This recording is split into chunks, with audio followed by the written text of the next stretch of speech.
Without the protection of a man, father, and a female mother in a home as we would normally recognize it, I would say that child is a sitting duck for predatory pedophiles and could be taken to a 4-star or 5-star hotel and used to entrap guests at a 4-star or 5-star hotel, such as on 911, one Billy the Bite-Lip rapist Clinton at the Starwood Sheraton Hotel in Port Douglas in Australia.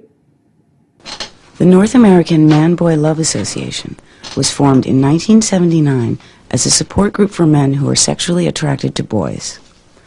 Over the years, its membership grew from 24 to 1,500 members. During the day, Bob is a government lawyer. In the evenings, he manages the NAMBLA's national office.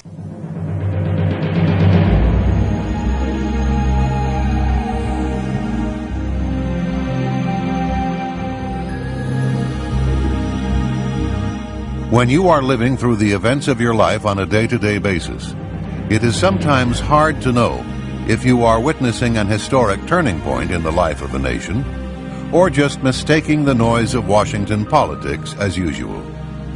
But there can be no doubt that the undercurrents in the era of William Jefferson Clinton are unprecedented.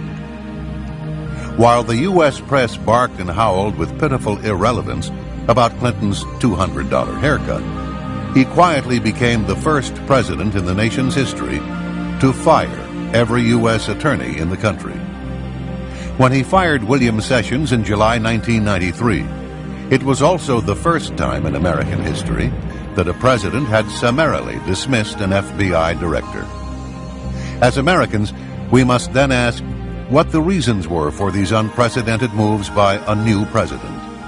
Was it by design? If so, why? There are dozens of other questions that beg an answer as well. Bill Clinton himself may have given us a clue to the answer when he stated, "I believe the measure of a person's values can best be measured by examining the life the person lives." That's what this documentary will attempt to do.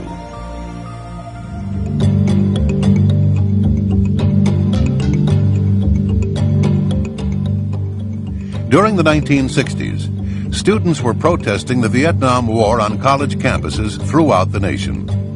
It was no different at the University of Arkansas. Here on the university campus, Clinton would climb into a tree where he would place a mattress and spend days on end to declare his own protest against the war. People in Fayetteville still recall walking a block out of their way just to avoid the strong stench that came from the ground below Clinton. The fire department showed up on at least one occasion to wash the ground below the tree, and even gave young Clinton unwanted free showers with their hoses. A photo of Clinton in the tree made the school newspaper, but all known copies of that particular edition have since been confiscated or destroyed.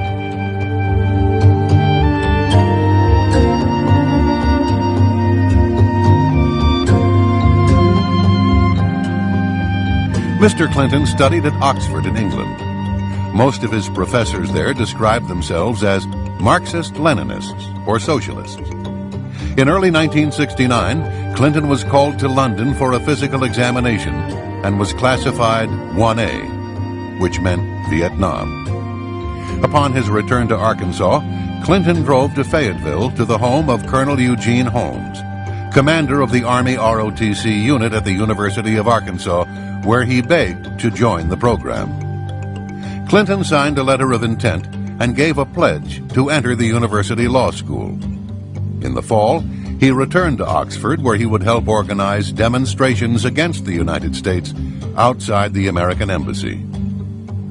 On December 2, 1969, in violation of his promise to enroll in the ROTC program, he applied to Yale Law School. On December 3rd, he wrote a letter to Colonel Holmes stating, quote, "Because of my opposition to the draft and the war, I have great sympathy with those who are not willing to fight, kill, and maybe die for their country, unquote. Mr. Clinton was described as a moocher and with no apparent income. Yet he left England for a 40-day trip to Scandinavia, the Soviet Union, and Czechoslovakia. Clinton stayed at one of Moscow's most exclusive hotels, the National. Clinton went on to Prague, where he stayed with Oxford friend John Kopold's parents, who were leaders in the Communist Party. The grandfather was a founder of the Czech Communist Party and a member of the party's Central Committee. In fact, Communist Czechoslovakia had been a training area for international terrorists. Shortly after Clinton's return to America, his friend Jan Kopold died mysteriously when he fell from the upper floors of a derelict building in circumstances that were unclear. Another close Clinton friend and a fellow draft dodger at Oxford was Frank Aller. When he returned to Spokane, Washington, he was found shot to death in September 1971. His death was ruled a suicide.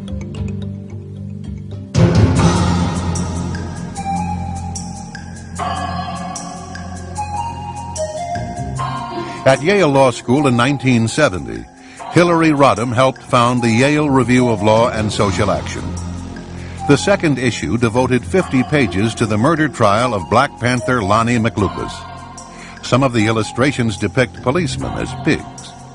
One drawing shows a decapitated and dismembered pig squealing in agony, and another one described them as, quote, a low-natured beast that has no regard for law, justice, or the rights of people, a creature that bites the hand that feeds it, a foul, depraved traducer, usually found masquerading as the victim of an unprovoked attack, unquote. Other articles encouraged experimentation with drugs, sex, and individual lifestyles.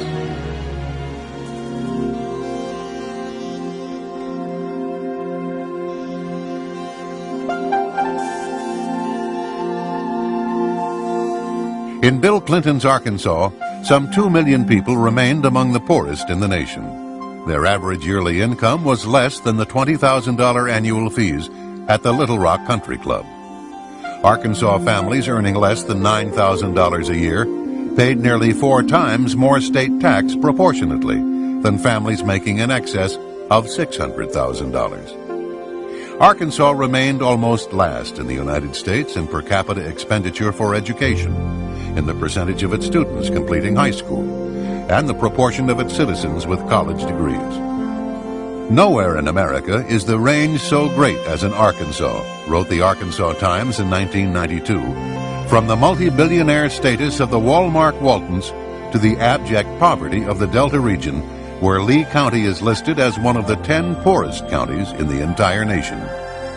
Infant mortality there is twice the national average, and 2/3 of all children never graduate from high school.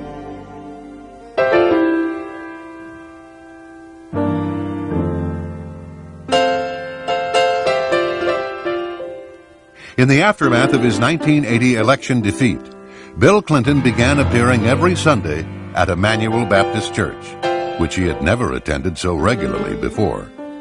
He was now seen prominently in the choir, as carefully arranged television cameras carried the service to thousands of viewers throughout the state.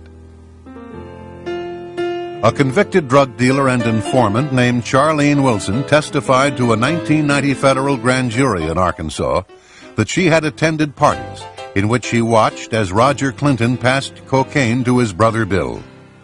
On one occasion, Clinton got so high on cocaine that he fell into a garbage can. She also testified that the people would share sex partners, and some of the women included teenage girls. In 1983-84, local narcotics officers videotaped Bill Clinton's brother Roger, saying, quote, "Got to get some for my brother. He's got a nose like a vacuum cleaner," unquote. Throughout the 1980s, the Clintons would enjoy relative impunity from the scrutiny of investigative journalism. The rare independent journalist was soon made an example. Publisher Gene Wurgis tried to expose ballot box stuffing and other corruption through the 1960s and 1970s, and was lucky to survive nearly a dozen attempts on his life. He was indicted 7 times on trumped-up charges, ranging from slander to conspiracy, and was once sentenced to 3 years at hard labor, only to be saved when the main prosecution witness was proven to have lied. In 1978, in Clinton's first run for governor, a retired Air Force lieutenant colonel named Bill Guerin accused Clinton of being a draft dodger by reneging on his 1969 ROTC commitment. Clinton, thinking his letter to Colonel Holmes had long since been destroyed, insisted that the ROTC agreement was canceled shortly after it was made. He said he told Colonel Holmes that he would enter the ROTC program if the commander wanted him to, but he preferred to take his chances with the draft. However, the colonel would tell a different story. In September 1992, Colonel Eugene Holmes, himself a lifelong Democrat, made a final statement on the episode and presented Clinton's letter to the press.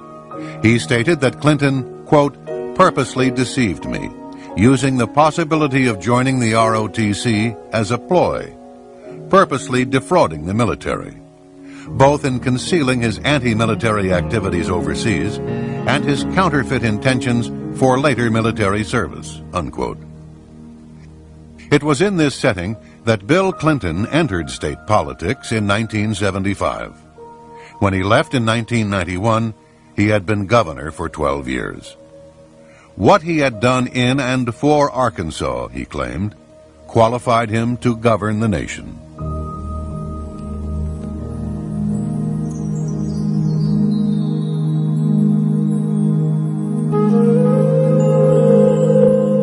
From Clinton's first years as Attorney General, Little Rock had been awash in gossip about his blatant womanizing. After he was elected president, Arkansas trooper, bodyguards, and others would testify to his extramarital relations with literally hundreds of women.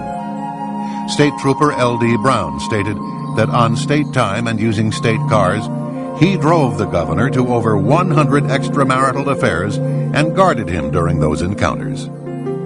Brown was Clinton's favorite trooper, and he received dozens of books from the governor, many of which he still retains. In one law book, there's a sentence to the effect that adultery is not a crime and is underlined twice in red. Larry Patterson was an Arkansas state trooper for 31 years and a personal bodyguard for then Governor Clinton for 6 years. More than once, Patterson said, he stood guard and witnessed the department store clerk performing oral sex on Governor Clinton in a parked car, including the parking lot of Chelsea's elementary school and on the grounds of the governor's mansion. It was probably the most bizarre time I've spent in my tenure with the state police. I was required to go out into the audiences to get women's telephone numbers, their names for him, to block streets, to sit in women's driveways till the wee hours of 3 and 4, 5 o'clock in the morning at their apartment complexes. That's what I was required to do. That was just part of the job. I was told when I protested about that if I didn't like it, find another job. Did you feel soiled? Did you feel in any way disdain for this man that you were assigned to risk, quite frankly, your life for? But your job did not turn out to be saving his life or protecting him. You, quite frankly, turned out to be someone assigned to procure... It's a pimp. I didn't want to use that word, but how did that make you feel? Well, it was real easy to get caught up in all the hoopla at first. But after a while, after you saw the way he treated people, that's not the way that I was taught. It was not the standards that I was raised by. And it bothered me a lot. And to the point where I talked to my supervisors about it, I talked to the director of the state police about it. And I was told, yeah, that's part of your job. In fact, Bill Clinton told me one time, he said, Larry, you may be required to lie, to steal, to kill, to protect me, to cover me.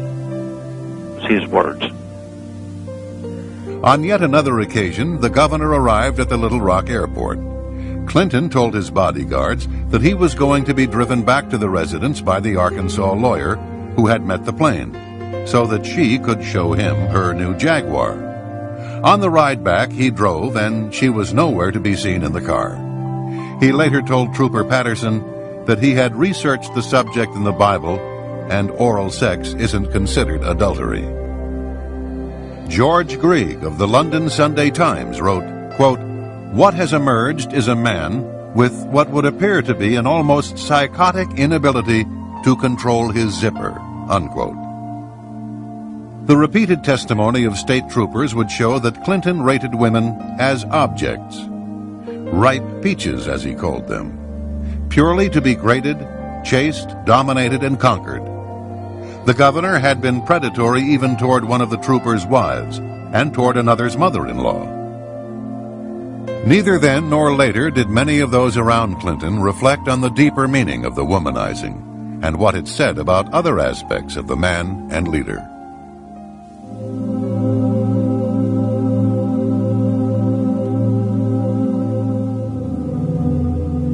No fewer than 4 Arkansas state troopers, including 2 past presidents of the Arkansas State Troopers Association, have now provided detailed accounts of attempts to silence them because of their knowledge about Clinton's affairs with unmerited career promotions and job offers. Federal jobs was offered by Bill Clinton when Roger Perry and Danny Ferguson and Ronnie Anderson and I first came forward if we would keep quiet, not say anything, that we could have U.S. Marshals jobs, that we could have FEMA director jobs if we would just keep our mouth shut. As Bill Clinton's presidential campaign got underway, some of the troopers were considering coming forward. The commander of Clinton's security detail then threatened Roger Perry and other troopers on behalf of the President of the United States. He said the troopers' reputations would be destroyed and that they themselves would be destroyed. Larry Patterson even received a handwritten note expressing concern about his health. Larry, did you fear Bill Clinton? Personally, no, I did not. After I got to know the man, if it came to a confrontation between a policeman and Bill Clinton would always back down. No, I was not physically afraid of Bill Clinton. I was afraid of his power. Larry, were you afraid of Bill Clinton's friends? You betcha. You betcha. He had some people that was quite scary, yes.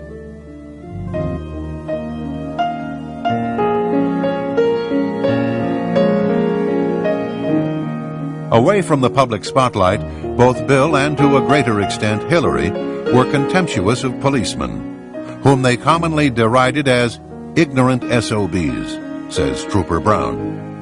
In 1984, Brown accompanied Clinton to a funeral for a state trooper who had been killed by a survivalist in rural DeQueen. Brown and Clinton went into a banquet room where hundreds of mourning policemen from Arkansas, Texas, and Louisiana were eating. According to Brown, Clinton said, quote, "I don't want to go in and eat with those ignorant SOBs. Let's go to another room," unquote. Hillary was openly hostile, calling them pigs. One trooper said that Hillary forbade him to speak when he accompanied her on a trip to Washington because, as she put it, he, quote, "sounded like a hick from Arkansas," unquote. Another officer said, quote, "Deep down that woman really hated Arkansas, the people in it, and almost everything else except being top dog," unquote. Troopers volunteered to work several days of consecutive 16-hour shifts just to avoid traveling with her. After becoming president, her attitude remained the same. A Secret Service agent was quoted as saying it was obvious that she had a clear dislike for the agents, bordering on hatred, in his opinion. On another occasion, Secret Service agents heard Hillary's daughter Chelsea refer to them as personal trained pigs to some of her friends. One of the agents explained to her that he was willing to put his life on the line to save hers, and he believed that her father, the president, would be shocked if he heard what she just said to her friends. Chelsea's response was, "I don't think so. That's what my parents call you."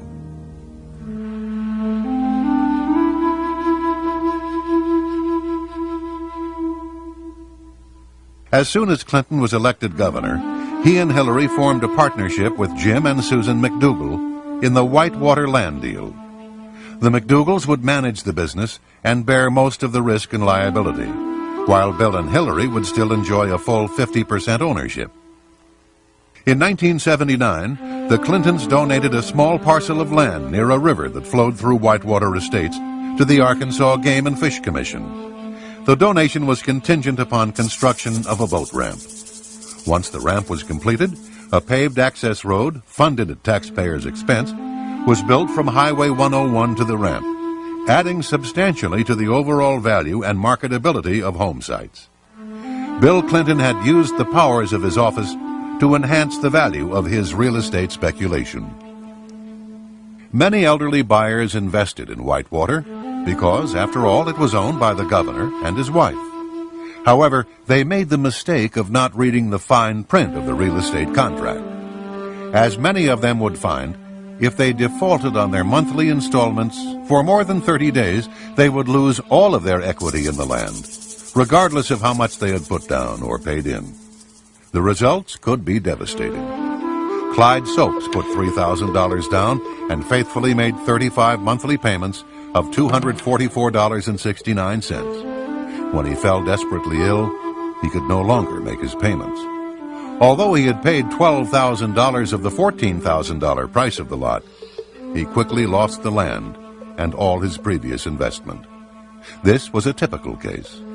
More than half of those who bought Whitewater lots would lose their land and all their equity payments.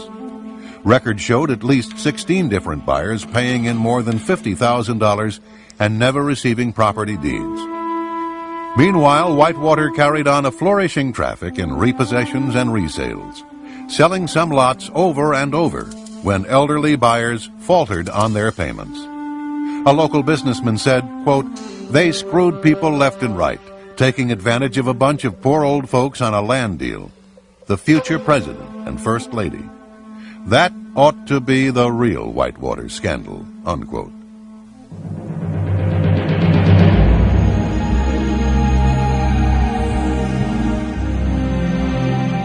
Real estate development was not the Clintons' only good fortune. Less than 2 months after launching Whitewater, Hillary Rodham began trading in the cattle futures market. She was allowed to open her account with a $1,000 deposit, rather than the $12,000 that mercantile exchange rules required. On October 11, 1978, her first transaction netted, within days, a $5,300 gain. Within a week, Hillary had won another $7,800 and $7,200 more only days after that. When she got out of the market in July 1979, her $1,000 investment had mushroomed into $100,000. Her 10,000% return on her investment was more than 5 times the rate of profit made by investors that had bought when she did and sold at the peak of the market during the same period. One commodities analyst said that the odds against such prescience and mastery trading would have been about the same as those of finding the Dead Sea Scrolls on the steps of the State House in Little Rock. In 1995, economists at Auburn and North Florida universities ran a computer statistical model of the First Lady's trades for publication in the Journal of Economics and Statistics. They concluded that the probability of Hillary Rodham's having made her trades legitimately was less than 1 in 250 million. Her broker, Robert Bone, was eventually given a 3-year suspension, one of the most severe sanctions short of criminal prosecution. A 1981 audit showed that Chelsea's nanny, Dessie Sanders, was employed at the governor's mansion from the time of Chelsea's birth to the time Clinton left office. The state of Arkansas does not pay for nannies, so Governor Clinton had Dessie Sanders listed on the payroll as a security guard. During the decade of the 1980s, the Clintons' income would put them in the top 3% of American families. Despite this, the Clintons would take nearly $200,000 off their taxes in charitable contributions. Yearly totals range from about $1,000 to well over $2,300. $30 for 3 shower curtains, $40 for an old pair of Bill's running shoes, and various amounts were discarded undershorts and shirts. The 1980s would prove to be very profitable for the Clintons. Ironically, during her husband's run for the presidency, Hillary would accuse the 1980s as being the decade of greed.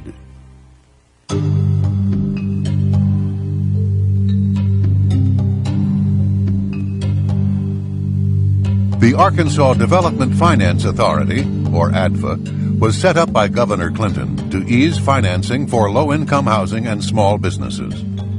The agency's expensive legal work went to favored law firms, its lucrative underwriting to select Wall Street houses and local bond brokers, almost all of them backing Bill Clinton. There was virtually no legislative oversight or public accountability. Governor Clinton himself appointed the ADFA board and personally approved every bond issue and major transaction from 1985 through 1992. In 1985 alone, ADFA issued bonds for more than $700 million. His 1990 campaign received over $400,000 in contributions from those benefiting directly from the publicly guaranteed bonds. In the late 1980s, a nursing home chain called Beverly Enterprises was in financial trouble. A Texas banker and Hillary's employer, the Rose Law Firm, formed a nonprofit corporation to buy the nursing homes. They would make millions in profits while being financed by tax-exempt state bonds.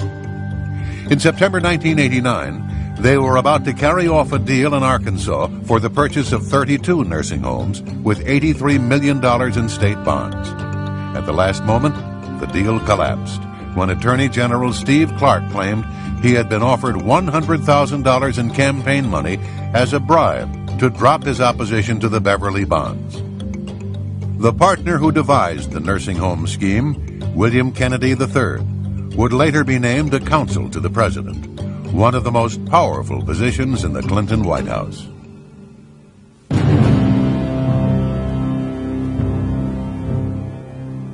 Dan Lassiter was an Arkansas bond dealer and a close friend, as well as a major contributor to then Governor Clinton. Clinton awarded Lassiter a $30 million bond to install a new police radio system for the Arkansas State Police. During this very period, Lassiter was under investigation by the Arkansas police for cocaine trafficking. Intelligence reports show that the Drug Enforcement Agency had opened a file on Lassiter in 1983. The Attorney General's office in Santa Fe, New Mexico, investigated Lassiter for narcotics trafficking, with possible ties to organized crime.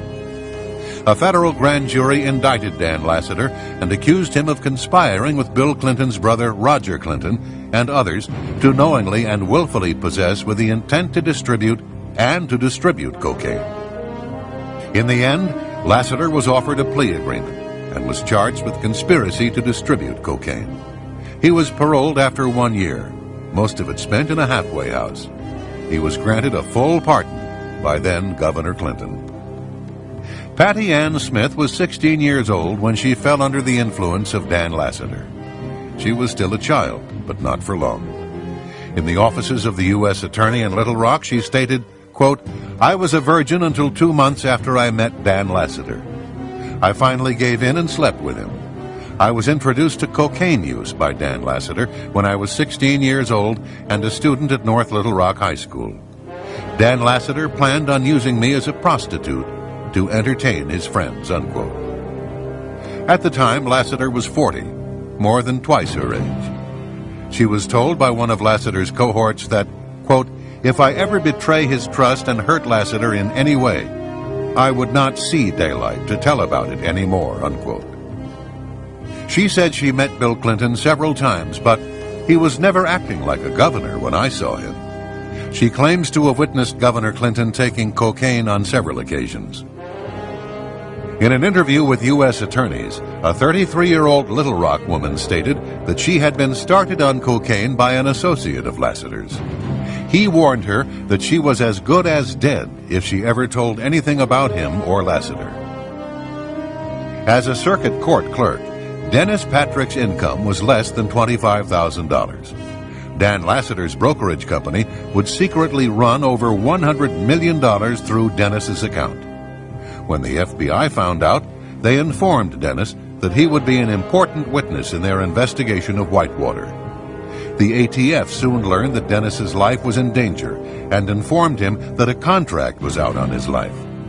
It was then that he began wearing a bulletproof vest.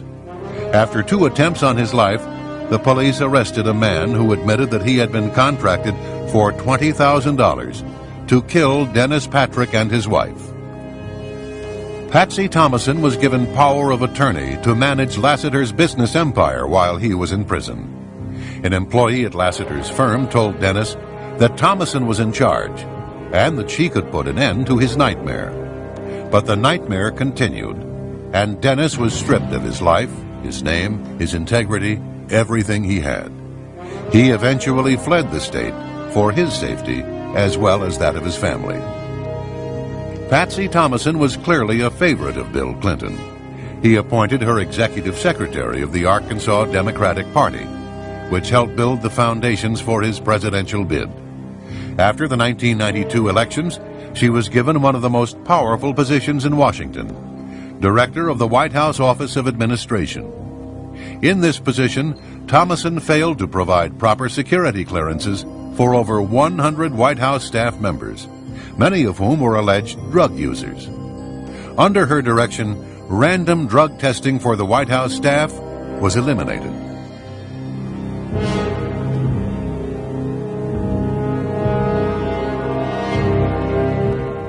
Poultry tycoon Don Tyson heavily financed Bill Clinton's election campaigns throughout his career. In return, he received millions of dollars in state tax breaks, as well as favorable treatment in the form of relaxed environmental regulations. Under Clinton, the chicken industry effectively made its own rules in Arkansas. Hillary's amazing $100,000 profit from an initial $1,000 investment was made possible through the influence of Tyson Foods counselor James Blair. After this incident, the relationship between the Clintons and Tyson Foods president Don Tyson came under examination. The resulting revelations were shocking indeed, as evidenced by the following documents from the U.S. Drug Enforcement Agency, which linked Don Tyson to drug trafficking. One file cited an informant who said Tyson was involved in drug traffic and stolen property. Another stated that Tyson's company aircraft was being utilized to smuggle drugs from Florida to Springdale, Arkansas. A memorandum on July 19, 1988, is centered on Don Tyson's illegal use and distribution of cocaine. It calls for a combined investigation team of FBI, DEA, IRS, and the state police.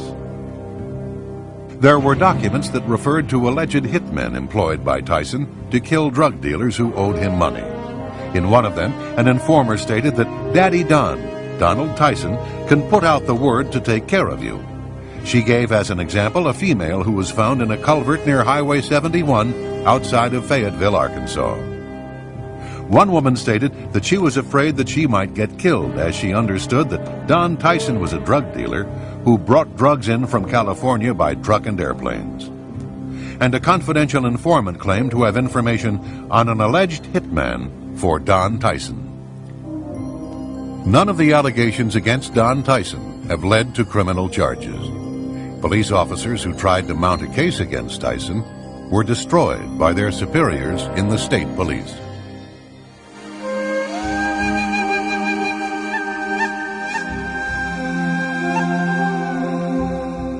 Mena, Arkansas is tucked away in the remote Ouachita Mountains of western Arkansas. It became the site of one of the most enduring conspiracy theories of the late 20th century. The core allegation is that the airport was used to transport weapons to the Nicaraguan Contras, with collusion and cover-up implicating Governor Bill Clinton. It was a multi-billion-dollar gun-running, drug smuggling, and money laundering operation. Barry Steele was a legend in the cocaine trade. His drug runs were flown in from Latin America, loads averaging 300 pounds of cocaine and worth at least tens of millions of dollars, and parachuted onto remote sites in Arkansas. By the sheer magnitude of the drugs and money its flights generated, tiny Mena, Arkansas became, in the 1980s, one of the world centers of the narcotics trade and the base of what many believed was the single largest cocaine smuggling operation in U.S. history. Larry Douglas Brown was Bill Clinton's favorite among the troopers assigned as his personal bodyguards. Brown gave hundreds of pages of testimony under oath and supporting documentation that the governor had clearly been aware of the arms and drug running out of Mena as early as 1984. The state trooper watched in despair while the governor did nothing about it. In October of 1984, Barry Seal and Brown had lunch at Cajun's Wharf in Little Rock, a popular restaurant in the Arkansas River bottoms. In conversations over the next few weeks, Seal casually referred to Clinton as the Gov, and acted like he knew the governor, Brown recalled. By the summer of 1985, Seal became a scapegoat and was sentenced to a halfway house in Baton Rouge. It was there that assassins found him and gunned him down in his white Cadillac on a rainy February night in 1986. IRS agent Bill Duncan and State Police Detective Russell Welch had compiled a mammoth investigative file on the Mena operation. The material became part of an eventual 35-volume, 3,000-page Arkansas State Police archive, a meticulous presentation of the Mena case for a grand jury. However, the cases were effectively suppressed. Duncan and Welch were not even called to testify before grand juries, state or federal. Duncan and Welch watched the Mena inquiry systematically quashed and their own careers destroyed as the IRS and state police effectively disavowed their investigations.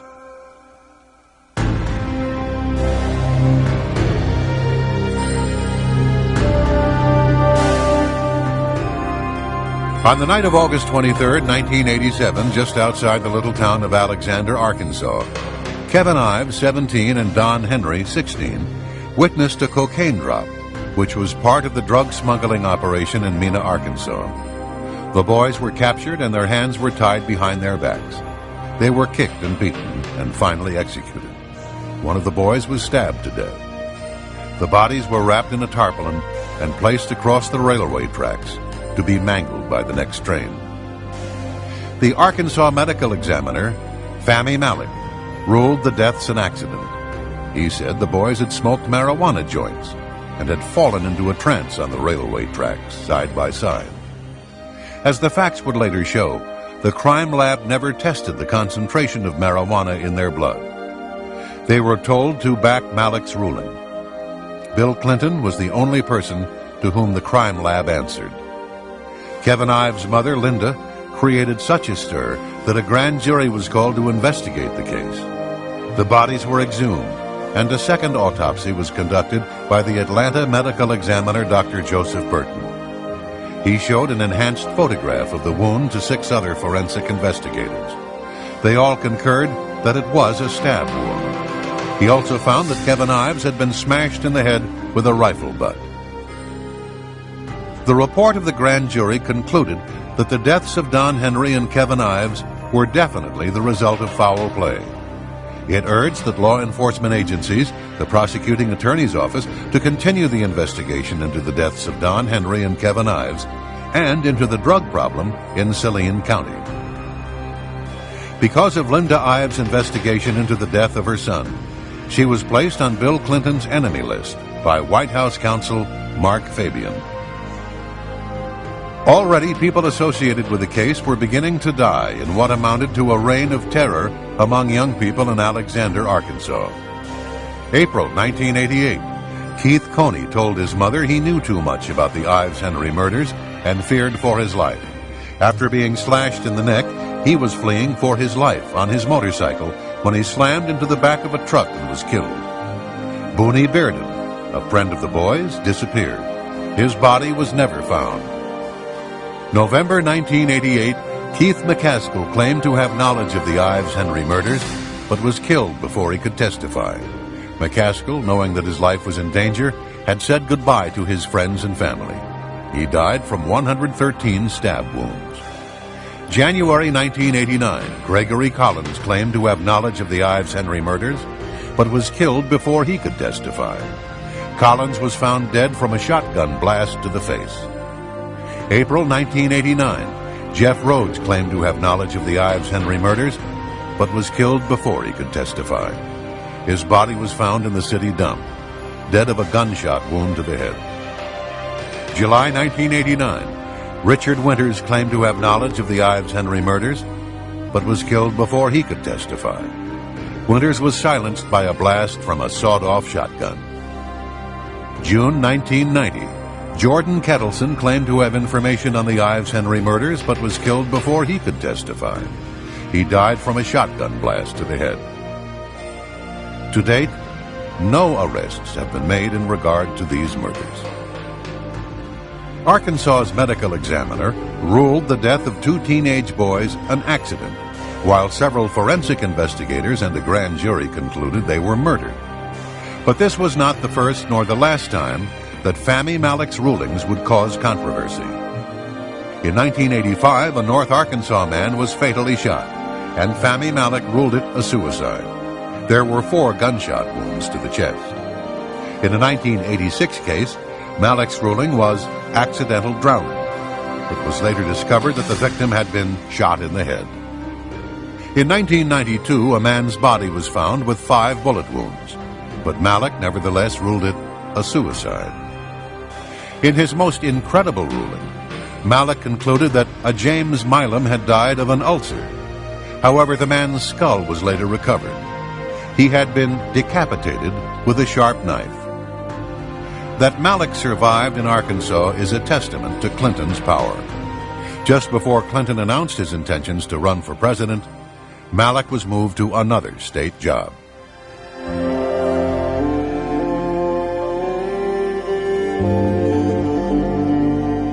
Union boss Arthur Koya has managed to build a political alliance with the Clinton administration. He attended the White House regularly to share breakfast with the First Lady and flew with Clinton on Air Force One. Even as Koya and the president gave each other gifts, such as expensive golf clubs, the Justice Department was filing a civil suit against Koya. It charged that he and his co-conspirators employed actual and threatened force, violence, and fear of physical and economic injury to create a climate of intimidation and fear. Members were intimidated into silence by violence, economic coercion, and by the known ties of local and international union officials with organized crime. Within days after a draft of the suit was delivered to Koya, President Clinton sent him 2 personal letters. One thanked Koya for his support of Democratic candidates, and another promised to share Koya's views on labor with Labor Secretary Robert Reich.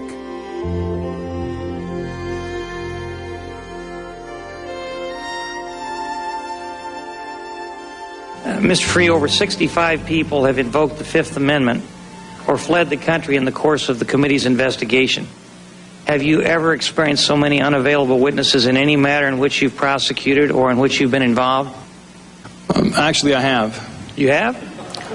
Give me a rundown on that real quickly.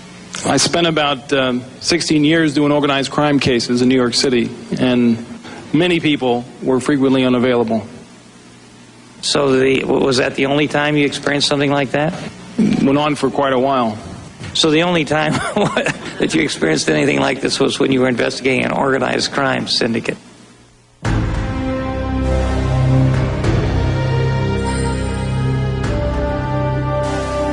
On Monday, July 19, 1993, President Clinton called FBI Director William Sessions to tell him that he was dismissed. It would be the first time in our nation's history that a president had fired an FBI director. He called a second time a few minutes later. The president seemed to be in a hurry.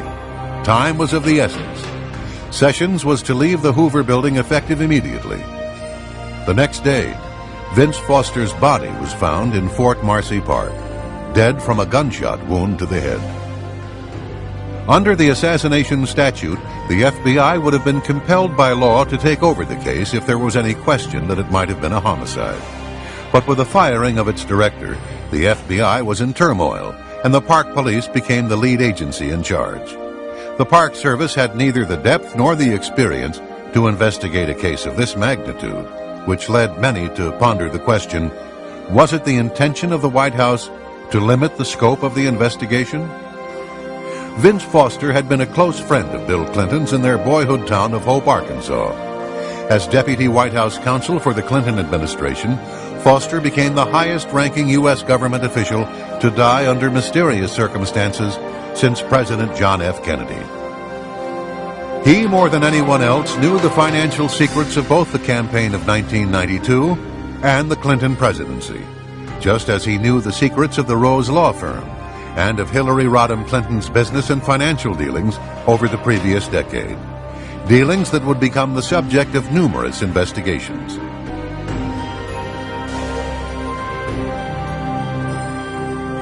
On July 22nd, Foster's briefcase was searched twice by Bernard Nussbaum in the presence of Justice Department officials and the U.S. Park Police. 4 days later, a suicide note mysteriously appeared in the briefcase. It was torn into 28 pieces with one piece missing.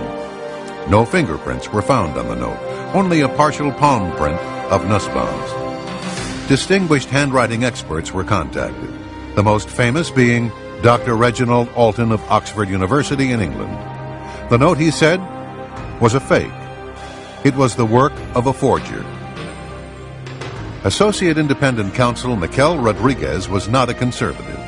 Indeed, when he arrived from California with his ponytail, his earring, and his leather jacket, there were some that said Kenneth Starr had gone too far in his efforts to recruit liberal Democrats and ethnic minorities to his team.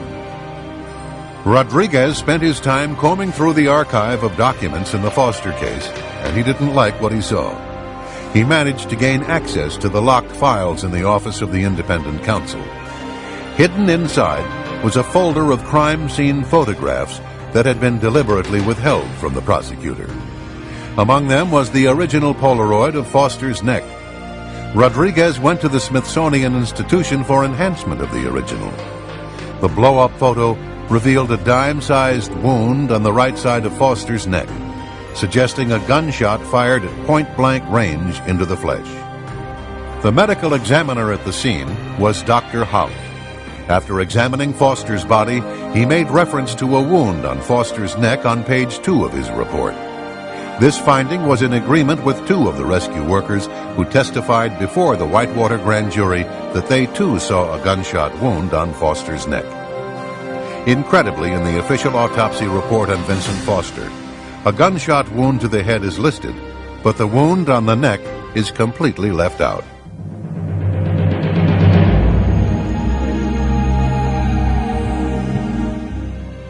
The official autopsy conducted by Dr. Beyer states that there was a large 1 by 1 1/4 inch exit wound found on Foster's head. Both Fisk and Starr in their final reports similarly maintain that there was an exit wound on Foster's head. However, this is in direct conflict with those who examined the body at the scene. A .38 special will take the back of your head off, blood and brain matter everywhere, yet no skull fragments or brain matter were found by the FBI or Park Police. 2 days after Vincent Foster's body was discovered in Fort Marcy Park, an FBI memo was sent to then-acting Director Floyd Clark. It says in part, quote, "Preliminary results of the autopsy include the finding that a .38 caliber revolver, constructed from 2 different weapons, was fired into the victim's mouth with no exit wound," unquote. This was in agreement with Detective John Rowland, who examined Foster's body at the scene. He agreed that there was no exit wound, and in fact stated that he thought the bullet might still be lodged in Foster's head. Paramedics Corey Ashford and Roger Harrison put the body in a bag for transport to the morgue, yet neither of them saw an exit wound or any blood, either on the body or on the ground beneath the body.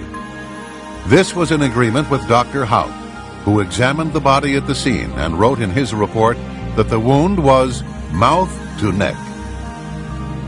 Paramedic Todd Hall was one of the first to arrive.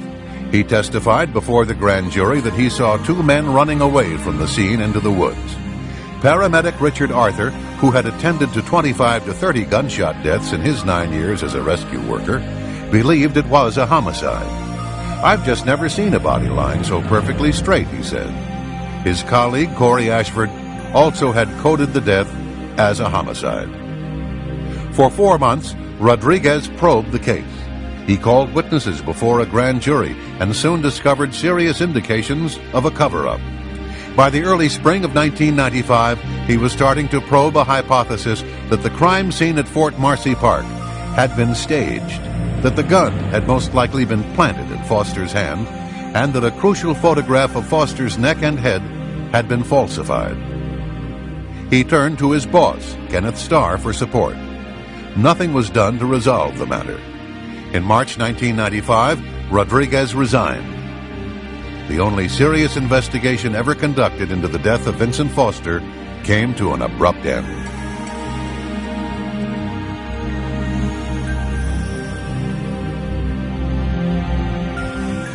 The confidential witness had stopped at Fort Marcy Park and had ventured about 700 feet into the wooded groves where he spotted a body lying in the dense foliage. He looked as if he'd been dead for a long time. I mean hours, he said. The bed of dried leaves below the body had been very heavily trampled, and his hands were neatly next to his body with the palms up. He said under oath to a congressional delegation that he saw no weapon, no gun. There was nothing in Foster's hands.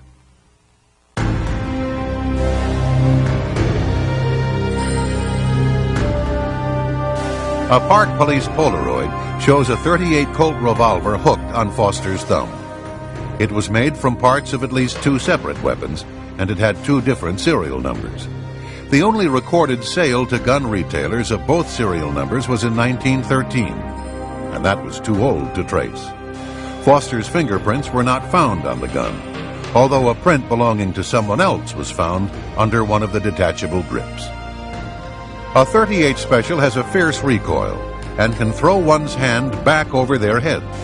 However, the large sight on the gun did not damage Foster's teeth or gum tissue, and the gun was neatly at his side. Residents of homes as close as 300 yards away were never interviewed by the Park Police as to whether they had heard a gunshot. The bullet was never found. No matching ammunition was found in Foster's house. Also, note the heavy foliage around the body, which is inconsistent with the dirt pathway in front of the second cannon where the police claim the body was found. Foster would have had to walk 700 feet into the park, yet the FBI lab tests found no coherent soil on Foster's shoes. Investigators doing simulation walks found an abundance of soil on their shoes. 2 homicide detectives who performed their own 2-month investigation into the Foster case concluded that the crime scene had likely been staged, with the gun placed in Foster's hand to make it look like a suicide.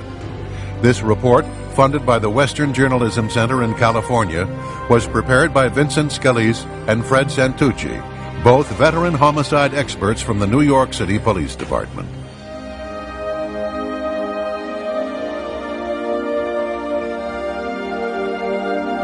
Two witnesses, Mark and Judy, were interviewed by the FBI in April 1994. They drove a white Nissan into the parking lot at Fort Marcy Park. Judy said she saw a man sitting in Vince Foster's Honda. Mark said that a man with long blonde hair had been standing by the open hood of Foster's car. Blonde hairs were later found on Foster's undershirt, his trousers, belt, socks, and shoes. But the FBI never tried to identify these hairs. Kenneth Starr concluded his report in July 1997 without calling these 2 witnesses before the grand jury. Another witness, Patrick Knowlton, stopped by Fort Marcy Park to relieve himself. He saw a car and Foster's suit jacket folded over the driver's seat. But it was not Foster's car. He also saw a threatening Hispanic man on watch in the parking lot of Fort Marcy Park. After telling the FBI what he saw, Mr. Knowlton was asked not to mention what he saw to the press. Mr. Knowlton agreed. 17 months later, he discovered through an investigative reporter his statements to the FBI had been changed. Knowlton's description of the unoccupied car in the lot was twisted, so it could have been Vince Foster's, even though his real statement rules out any possibility of the car being Foster's. The time he was at the park is expanded. It fails to say that Knowlton could pick the suspicious character out of a lineup. Through his attorney, Patrick Knowlton submitted a 20-page evidential insert to the 3-judge panel that appointed Kenneth Starr. As he put it, to make sure that the report was full and complete. Attached was Exhibit 1, which is a map of the cars in the Fort Marcy lot. Knowlton was parked next to an older model Honda that was not Vince Foster's car. According to the official record, the best estimates put the time of Mr. Foster's death at between 2 and 4 p.m. However, Mr. Foster's body was discovered at 5:45 p.m., or approximately 70 minutes after Patrick had left the park. Mr. Foster, therefore, could not have driven to the park in his Honda. Exhibit 2 is a map depicting the harassment Patrick suffered. The day he was subpoenaed to testify before the grand jury, he was harassed by at least 25 men who would walk toward him or came at him from behind with threatening glares in their eyes. This technique is known to federal intelligence and investigative agencies, and its objects are twofold. 1, to intimidate and warn witnesses in connection with his grand jury testimony, and 2, to destabilize him and discredit his testimony before the grand jury. In this exhibit, Mrs. Foster could identify only a silver gun. So FBI agents apparently showed Lisa Foster a silver gun, told her it was found in Mr. Foster's hand, and falsely reported that she identified the black gun found in Mr. Foster's hand as belonging to Mr. Foster. And yet another exhibit shows that the FBI concealed the gunshot wound in Mr. Foster's neck by concealing the contents of the medical examiner's report, which states that there was a gunshot wound in Mr. Foster's neck, falsely reporting that the 35mm photographs were underexposed, concealing that Polaroid photographs vanished, and concealing that autopsy x-rays had in fact been taken. That in the U.S. Park Police report, Dr. Beyer discussed the existence of x-rays. That the technician who installed the x-ray machine said that it was in good working condition. But the Fisk report stated that the x-ray machine was inoperable at the time of Foster's autopsy, and as a result, no x-rays were taken.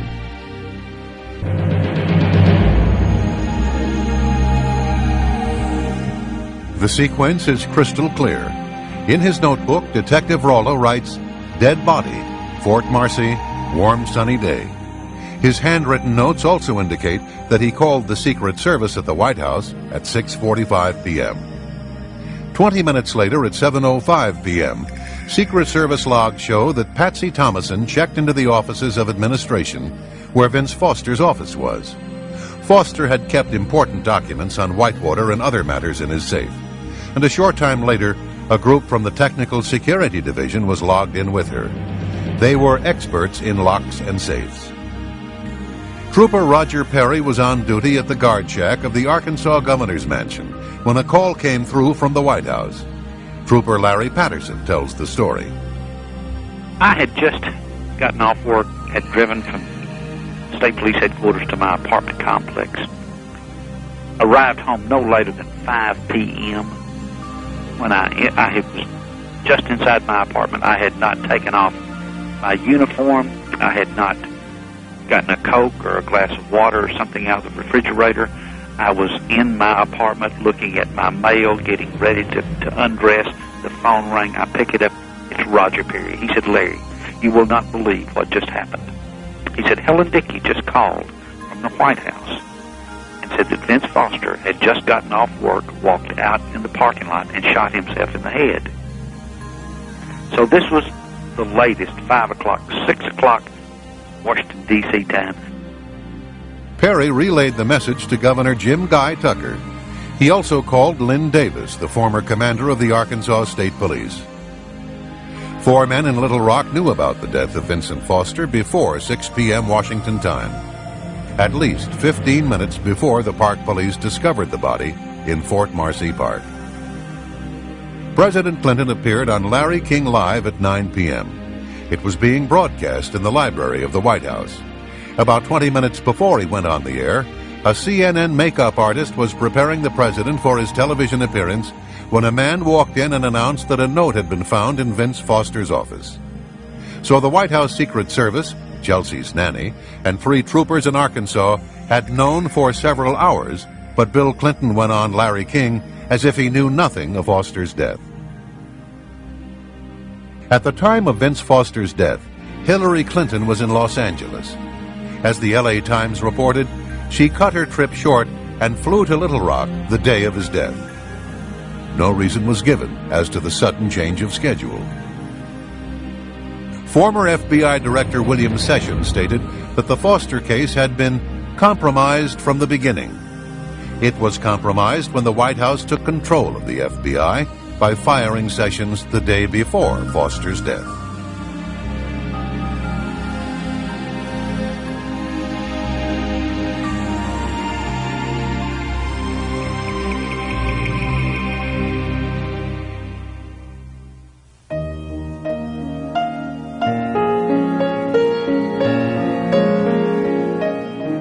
Gerald Parks was a Little Rock private investigator who became deeply enmeshed in the Clinton political machine.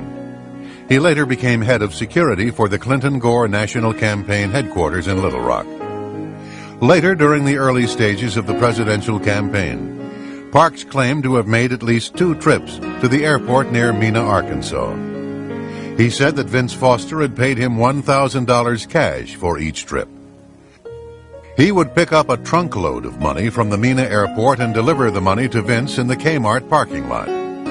Jerry's wife, Jane, was the manager of an apartment complex where Bill Clinton's brother Roger was living. Many times the governor would appear and indulge in marijuana and cocaine with his brother. Girls as young as 17 or 18 years of age were sometimes there to party with the Clinton brothers.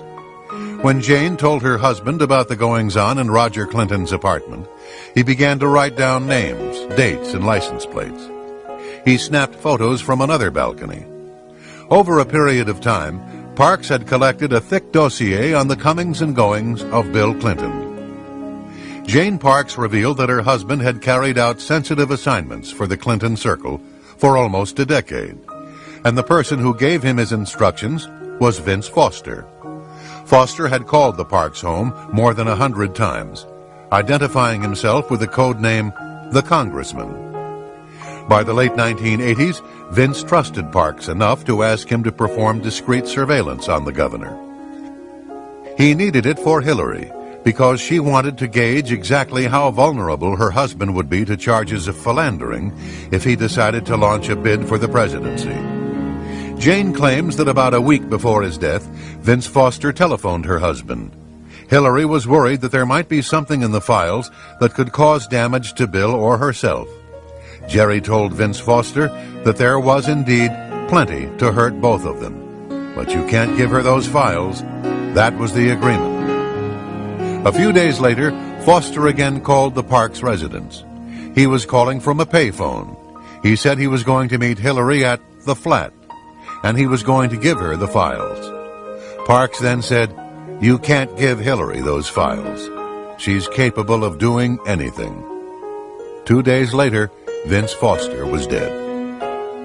When he learned of Foster's death, Jerry Parks told his wife, "I'm a dead man." For the next 2 months, he was in a state of fear. He would carry a pistol to fetch the mail. On his way to the office, he would double back or take strange routes. 2 months later, on a Sunday afternoon, Jerry had dinner at El Chico Mexican restaurant.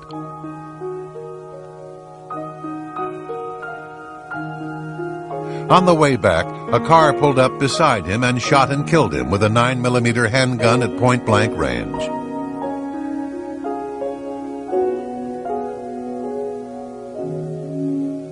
His home was broken into before he was murdered. The only thing taken from his home was the files he had on Clinton's activities.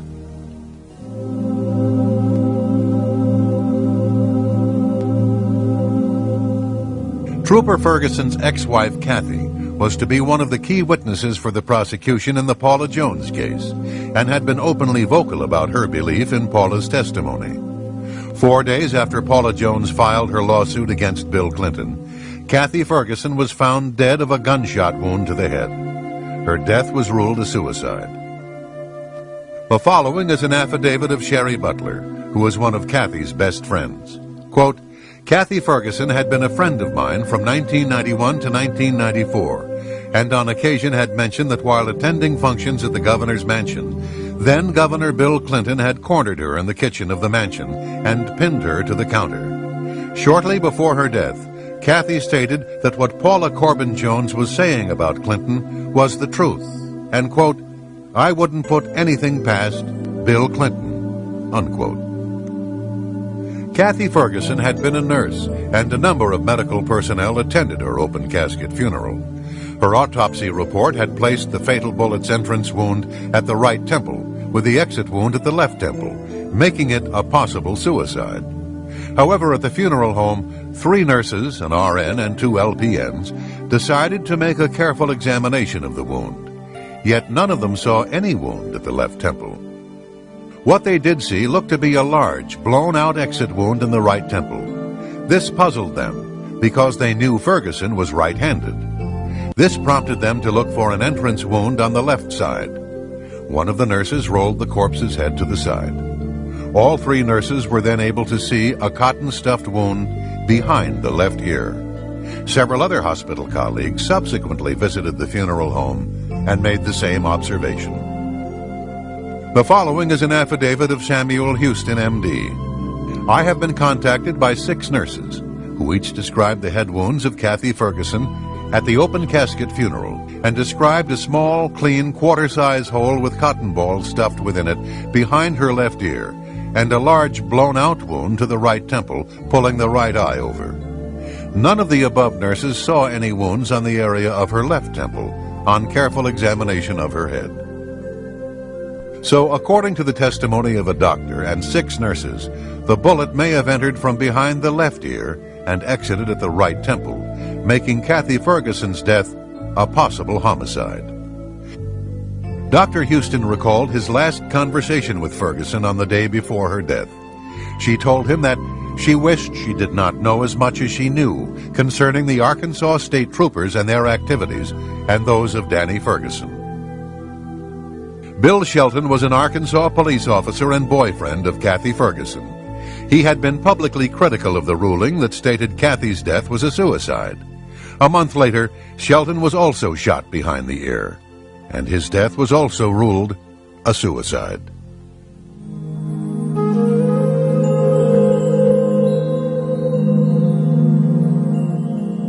In November 1993, Kathleen Willey was leaving the Oval Office from a private meeting with President Clinton when she ran into her friend, Linda Tripp.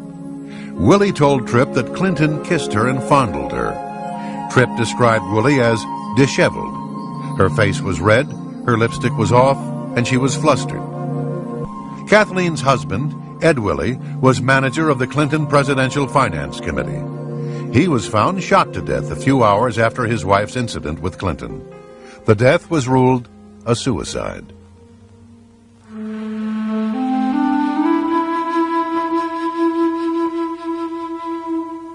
Newsweek magazine had dropped hints that a former White House staffer was about to go public with her story of sexual harassment at the White House. A few days later, on July 6, 1997, Mary Catrin Mahoney and 2 other employees at Starbucks coffee shop died of gunshot wounds. The restaurant's doors were locked when the victims were found, and nothing appeared to have been stolen, although nearly $4,000 was in the store at the time. Mary Mahoney was shot as many as 5 times. The Washington Post characterized the crime as an execution-style murder. She had been heavily involved in presidential politics, working on Bill Clinton's campaign in 1992, and served as a White House intern during the first Clinton administration.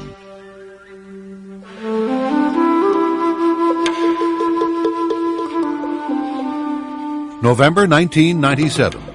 A transmission shop owner opened the trunk of a tornado-ravaged car and found a trunkload of documents. Among them, a 1982 cashier's check for $27,000 payable to Bill Clinton.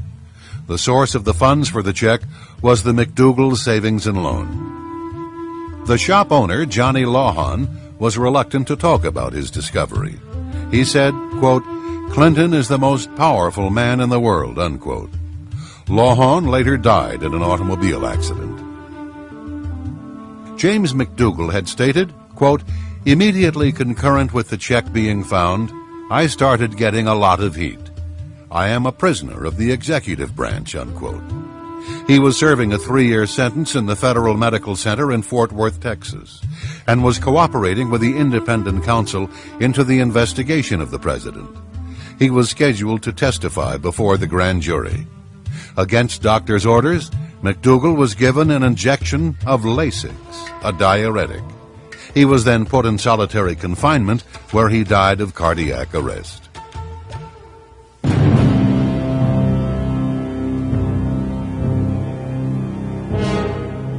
Ron Brown was the target of a major probe headed by independent counsel Daniel Pearson. There were allegations that Brown had received a bribe from a Vietnamese businessman.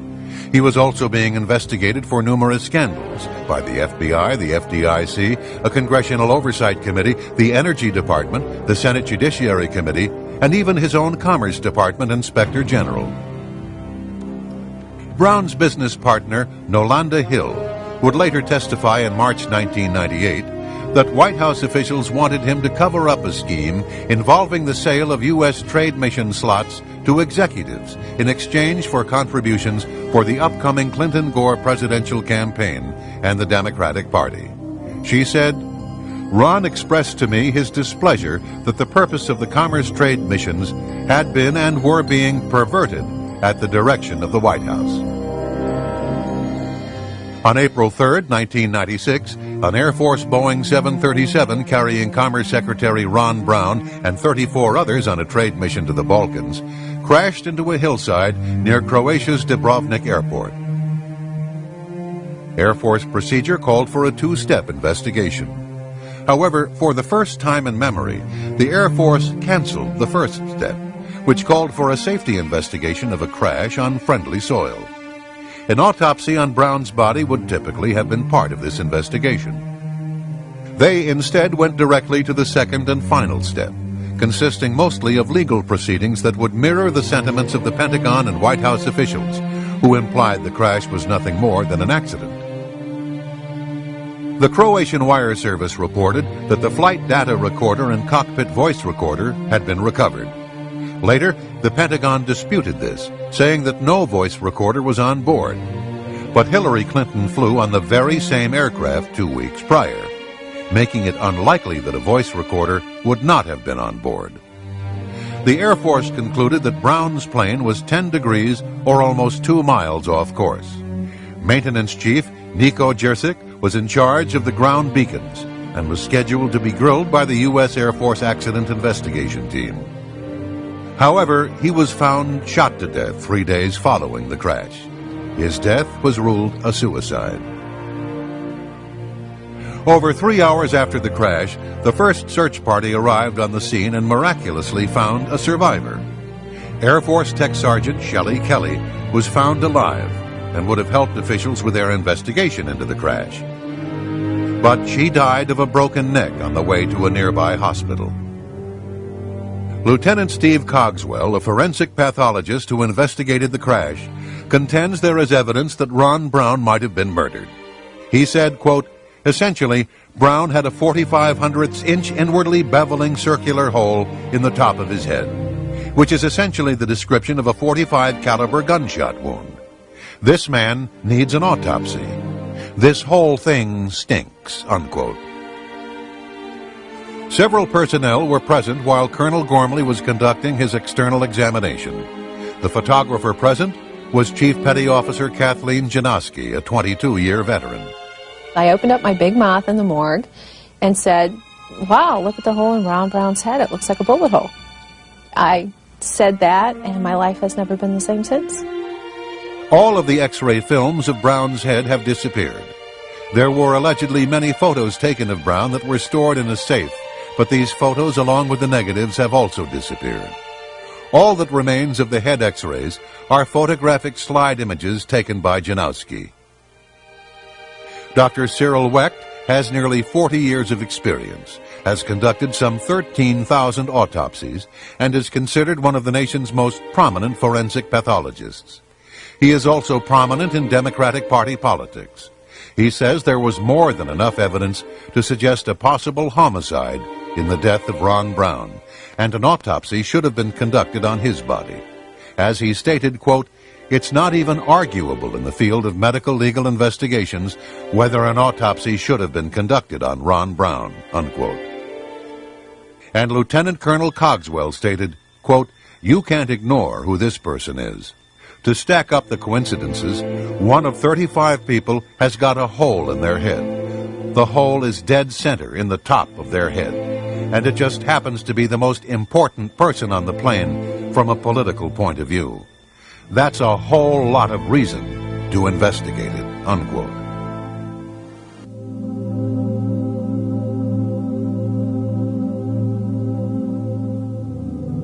In late 1993, the White House Office of Personal Security, headed by Craig Livingstone, illegally obtained from the FBI the confidential background files on more than 900 Bush administration officials and other perceived enemies of President Clinton. At the request of Hillary Clinton, the files were to be uploaded onto White House computers so that sensitive information could be shared with the Democratic National Committee.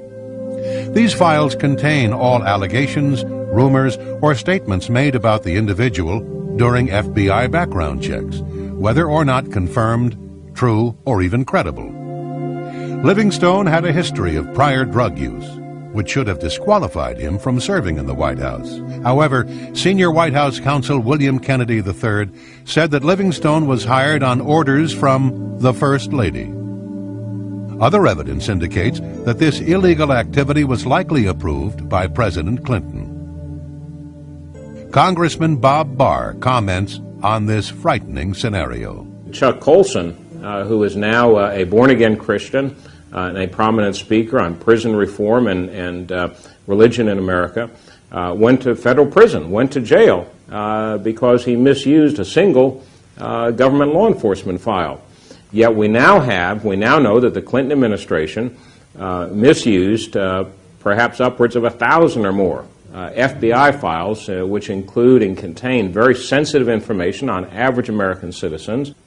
I think clearly what the Clinton administration is trying to do is an orchestrated, systematic effort to thwart justice, to thwart the rule of law, to thwart legitimate investigations by the Congress, whether it's impeachment proceedings or regular oversight. They're clearly designed, as they are, with going after Kenneth Starr, the independent counsel, and other independent counsels, trying to derail investigations. They're trying to derail prosecutions. It is very well orchestrated, and I'm sorry to say, in some degree, it is succeeding. But these are not isolated incidents that we're seeing with the compilation of enemies lists, enemies files, FBI files. It is systematic, it is abusive, I believe it is illegal, and it is very frightening because this is precisely the sort of stuff, except on a much larger scale, that forced President Nixon from office a generation ago.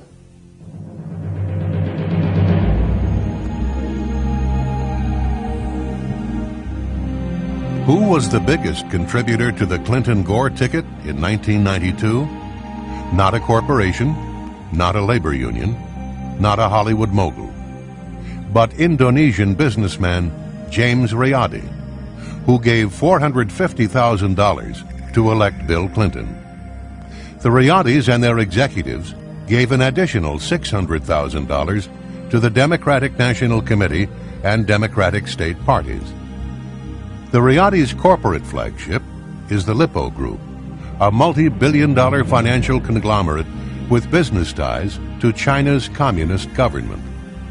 The patriarch of the business empire, Mokhtar Riyadi, and all three of his sons have fled the country.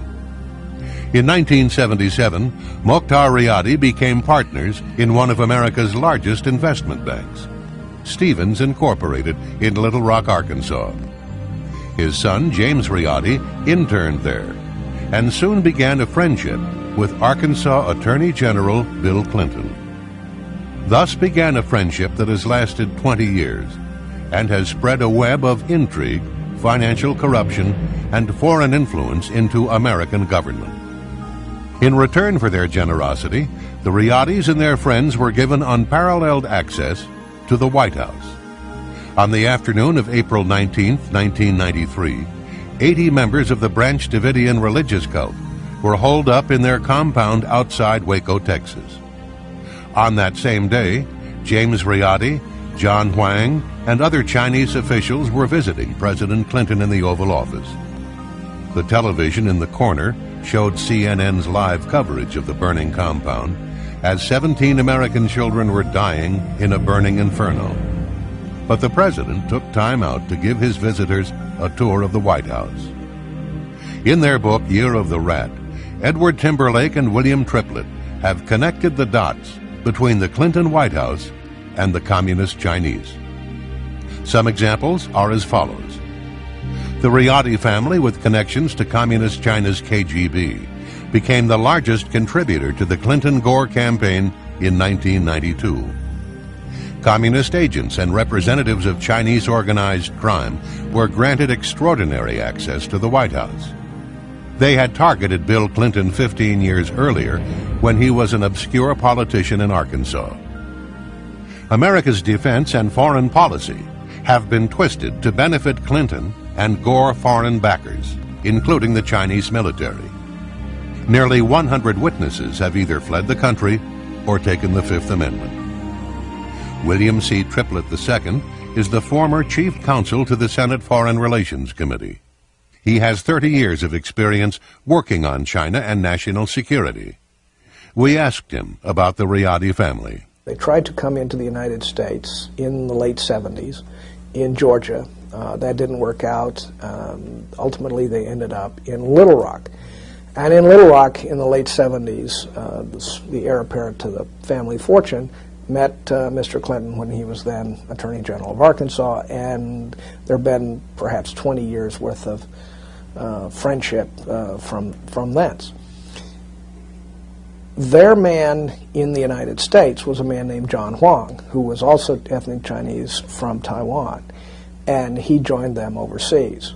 And he looked after their business interests here and also their campaign contributions. He was in charge of writing the checks and making sure that it happened. In 1992, Mr. Clinton, in the spring, was in trouble. It had been discovered that he was a draft dodger. The Jennifer Flowers business had come out, and he was out of money for the New York primary. What happened then was that the Riyadi family has a bank in Arkansas that they could influence, and the bank gave loaned $3.5 million to the Clinton campaign, and that was enough to get him the nomination. So I think one could say that they were instrumental in getting him the nomination and the election in 1992. It's really quite outrageous for a dollar that an American citizen provides to a candidate or a party of their choice being neutralized by a dollar coming in a million times over from a foreign source, not just a foreign source, but a foreign adversarial source, namely Communist China. The Riyadi family is not a public charity. They wanted something for their money. So after Bill Clinton got elected, they sent a letter to Bruce Lindsay, who was in charge of personnel in the Clinton administration, saying that they had invested in Mr. Clinton. What they wanted was for their man, John Huang, to be moved into the American government, and they succeeded. In January 1994, Huang, who had been the area manager for Riyadi's bank in Little Rock, received a top-secret security clearance for his new job at the Commerce Department. According to phone records, Huang made over 400 calls to various parts of the Riyadi and Lippo Empire. 170 calls were to Hong Kong, Indonesia, and Red China. CIA agents have testified that they gave Huang 37 classified one-on-one briefings in his office at Commerce. They estimate that he could have seen as many as 550 pieces of American intelligence. Huang later went to work for the Democratic National Committee, where he would have normally lost his security clearance. But much pressure was put on Assistant Commerce Secretary Charles Meissner, and Huang was able to keep his security clearance. Charles Meissner later died in the same plane crash that killed Ron Brown. One official said, "A lot of secrets died with Chuck Meissner." We now know that during the 1996 campaign, John Huang was actively seeking campaign funds for Bill Clinton from Asian sources, who have ties to organized criminal syndicates, narcotics trafficking, gambling, prostitution, and Communist China's intelligence services. During this same period, he had access to highly classified information. Lieutenant Colonel Liu Chaoying is the daughter of General Liu Huiqing, China's premier PLA officer and an old revolutionary communist soldier. She also studied Marxism-Leninism at the Chinese People's University in Beijing, a major training center for the future Communist Party officials. Colonel Liu is a communist. She is a high-tech spy. She was an official of 2 red Chinese companies that deal in arms trafficking. She ran at least tens of thousands, maybe hundreds of thousands of dollars through Johnny Chung into the Democratic National Committee, and she met Clinton twice at fundraisers. According to FBI Director Louis Freeh, Chinese criminal gangs called triads have emerged as a significant and violent force in the United States, committing contract murders, extortion, drug trafficking, kidnapping, prostitution, weapon smuggling, and money laundering. The triads have been guests of the Clinton White House many times and have made illegal contributions to the Clinton-Gore re-election campaign. Neg Lap Seng is a Macau criminal syndicate figure who visited the White House on many occasions. He attended a number of fundraisers and even sat next to the president at some of them. Neg Lap Seng and others are partners in Angdu International of Thailand, a firm that procures Thai women, many of them underage, for prostitution. In May 1996, these men were honored guests at a Clinton fundraiser. Charlie Tree is another person from Taiwan. He grew up in a rough neighborhood that is the breeding ground for a criminal element called triads. He came to the United States to work in the kitchen of his sister's Chinese restaurant in Little Rock. Became friends with Mr. Clinton when he was an Arkansas official, and so forth and so on. And when he became the president, he used that to exploit his business interests. He became a friend of a man from Macau, and we think they both became connected through Chinese gangster connections. And the man from Macau became in essence, his sponsor and sugar daddy, if you will. The man from Macau is in the business of exploiting women for prostitution. He owns a hotel in Macau that is a brothel, and with 2 other men, he owns a separate company that procures Thai women for prostitution in Macau. Charlie Tree had been in Little Rock since the late 1970s and had known the Clintons for almost as long. Thus, he was the perfect triad messenger and agent in place for the People's Republic of China, ready to be reactivated without suspicion. As the Canadian study of triad behavior points out, once a triad, always a triad.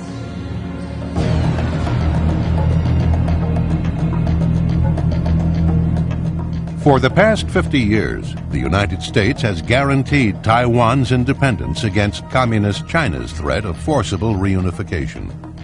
In March 1996, Taiwan, or the Republic of China, was preparing for a national ritual that the People's Republic of China despises. The ritual is called elections.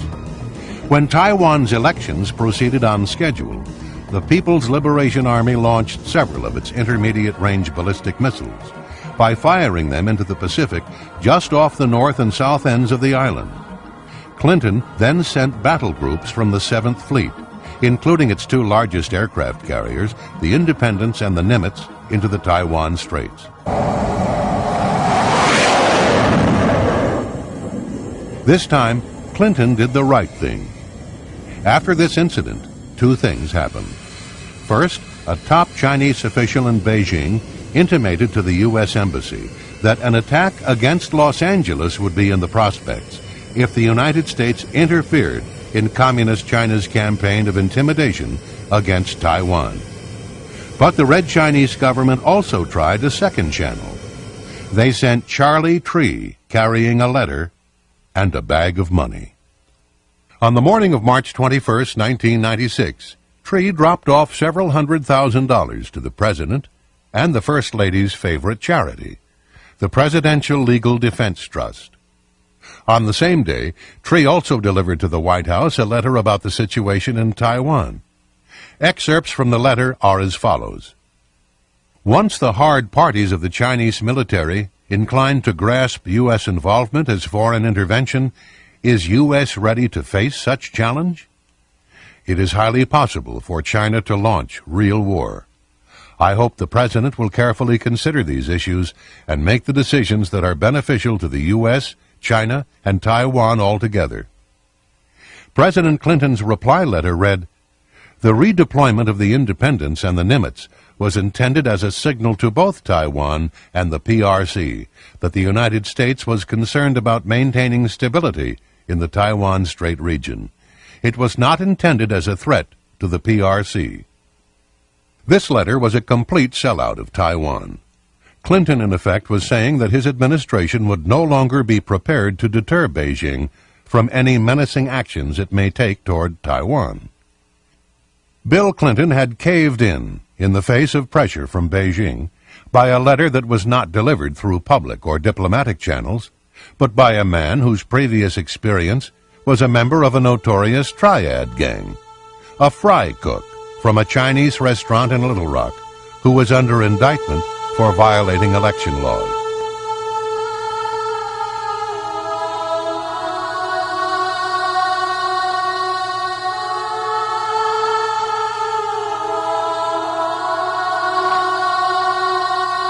The president made a mistake to just overlook what the Chinese government did at Tiananmen Square and give them most favored nation status. On June 4th, 1989, Chinese tanks and armored personnel carriers rolled into Tiananmen Square to confront pro-democracy students from 4 of Beijing's most prestigious universities. The students were unarmed and practitioners of nonviolence. When it was over, some 4,000 to 6,000 people lay dead in the streets of Beijing. We know who did it. We know the names of the Chinese units. We know their commanding officers. We know everyone. And the reason we know is because NATO's military attaches had spread all over the city that night, and they were reporting from all points of the city. And we know who the commanders of the Chinese units were and what they did that night. And they killed the Chinese young people, and they knew what they were doing, and they did it anyway. Congress reacted immediately, forcing President Bush to cut off all military exchanges with the PLA. This policy stood for the next 4 years. As soon as President Clinton was elected, that policy was reversed. And so, as near as we can tell, every Chinese general who was personally involved in killing Chinese young people has been to the United States and received the royal treatment. Now, typically, how this works is as follows. The Chinese general comes here in secret, goes to the Pentagon, gets a 19-gun honor guard salute. He will go to the White House, meet with the president in the Oval Office for discussions. Then he will be taken to American military bases to learn things about the military that we think they should not, and then he goes home. And we're talking somewhere between a dozen and 2 dozen generals. The Clinton administration has shown senior PLA officers our most modern military facilities, shown PLA a Marine amphibious landing exercise, shown them around our latest guided missile cruiser, given the PLA Chief of Staff a tour of our military command center in the Pacific, escorted the PLA Chief of Staff around an American nuclear attack submarine. General Xu was in tactical control the night of the massacre, and he is the one who gave the order to the troops, mount up and move out. He is the man who, in fact, was the closest we could point to ordering the massacre of the young people. On the day of the Tiananmen massacre, General Xu shoulders more responsibility for the deaths of his countrymen than any other Chinese officer. Under his orders, children as young as 3 years of age died from PLA gunfire. Upon his arrival at the Pentagon, General Shue received a 19-gun salute. Defense Secretary Perry told General Shue that his visit had great symbolic significance. Perry pledged to brief the PLA on U.S. strategy and plans for the years ahead. The American taxpayers paid $13,200 for General Shue and his party to have a 4-day visit to Hawaii.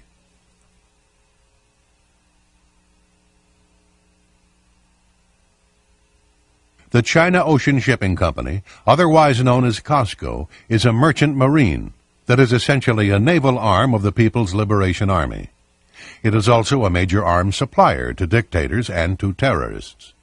In 1996, a COSCO ship called the Empress Phoenix sailed into the port of Oakland, California, carrying 2,000 automatic weapons that were destined for Los Angeles street gangs. The chairman of one of the 2 Chinese arms companies implicated in this scheme later had coffee at the White House.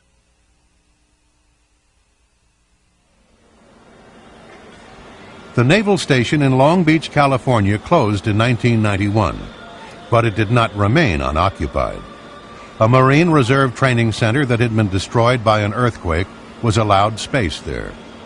But COSCO also wanted the naval station. So in November 1996, the White House placed a series of phone calls to Long Beach officials. The Clinton administration made it clear that leasing the port to COSCO was their preference. In the end, the United States Marines lost their space, and Communist China's COSCO, with the help of Bill Clinton, got what they had lobbied for. They got control of the naval station at Long Beach. Johnny Chung is a Taiwanese businessman, lives in Southern California. Probably a little bit better than some of the rest of this crowd that shows up in this little drama, we think, marginally better. He was trying to promote his business interests, and he was pretty honest about how he saw things. For example, he's famous for saying that the White House is just like a turnstile in a subway. You have to put coins in to pass the gate. And he put a lot of coins in, something in the order of several hundred thousands of dollars. In fact, he dropped a $50,000 check on the First Lady's chief of staff one time when he was visiting. Depending on what records you used, he went in and out of the White House 50 to 60 times, something like that. And the question then is, where did the money come from that he was donating to the Democratic National Committee? And we believe that a lot of the money he was donating came from Chinese military intelligence sources. Johnny Chung went to Hillary Clinton with a number of requests for Chinese officials. A meeting with President Clinton, a tour of the White House, lunch at the White House, a photo opportunity with the First Lady, an invitation to attend the President's radio address. Every request was granted, and on March 11, 1995, Johnny Chung, with his communist Chinese friends, attended President Clinton's weekly radio address.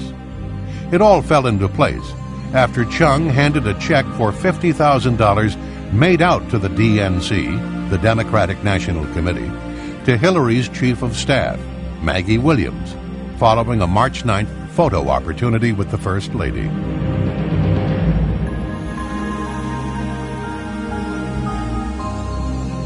Two photographs in particular speak volumes about the deals this White House has cut.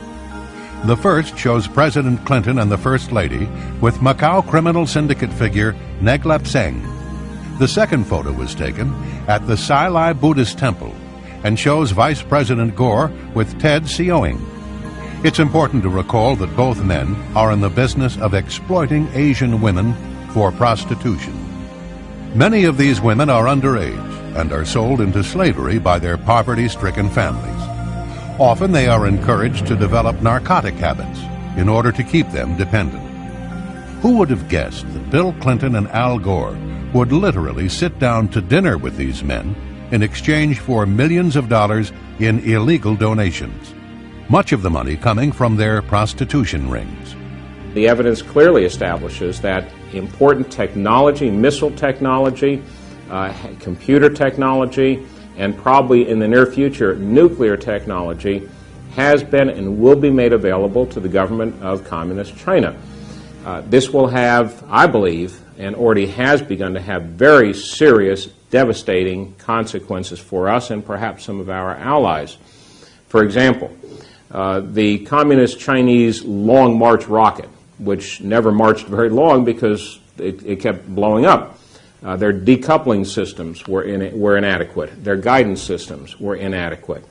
So they did not pose as serious a threat as they otherwise would to the United States of America. Now, as a result of decisions by the Clinton administration to relax export controls and based on actions by certain U.S. companies who put the almighty dollar ahead of our national security and the national security of this country and our citizens, Communist China now has been able to remedy the problems with their long-range rockets, those that would be targeted at the United States or that are used to launch satellites into orbit. They now have been able to solve the decoupling problems and the guidance problems, so they pose, one, a direct danger to this country because we have enhanced the capability of the Communist Chinese government to launch successfully missiles at the United States and to place into orbit spy satellites. Moreover, that technology is now, we already know, finding its way to third countries that are adversarial to us as well, such as Iran. Thirdly, from a commercial standpoint, by virtue of our enhancing the ability of the Communist Chinese to develop more successful and reliable launch vehicles, we're undercutting our own aerospace industry. So we're hurting ourselves not only from a national security standpoint, but from a commercial standpoint as well. This poses a direct threat to the national security of the United States of America and our allies.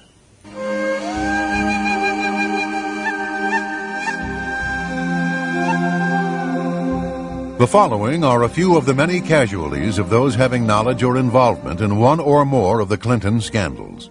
In order to save time, only a partial list is shown.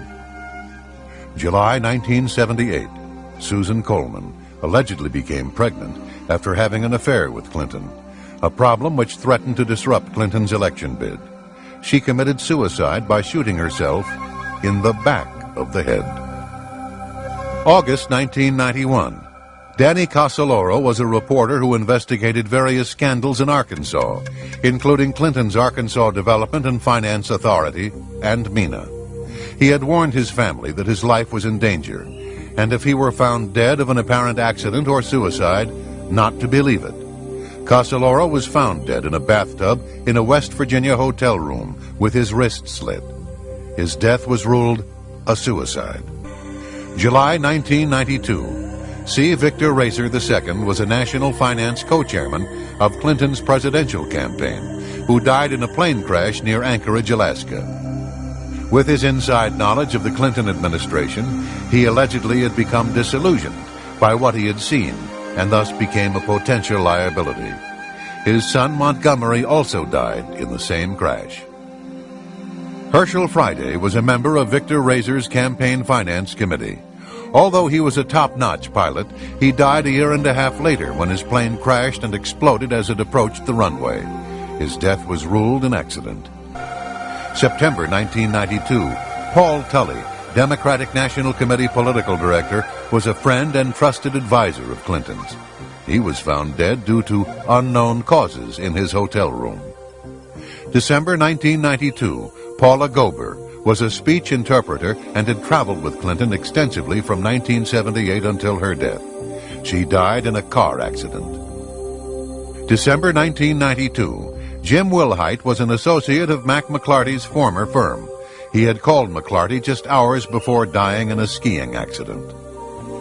January 1993, Ed Cawley, a former Clinton campaign finance chairman in Arkansas, was found dead in a hotel room.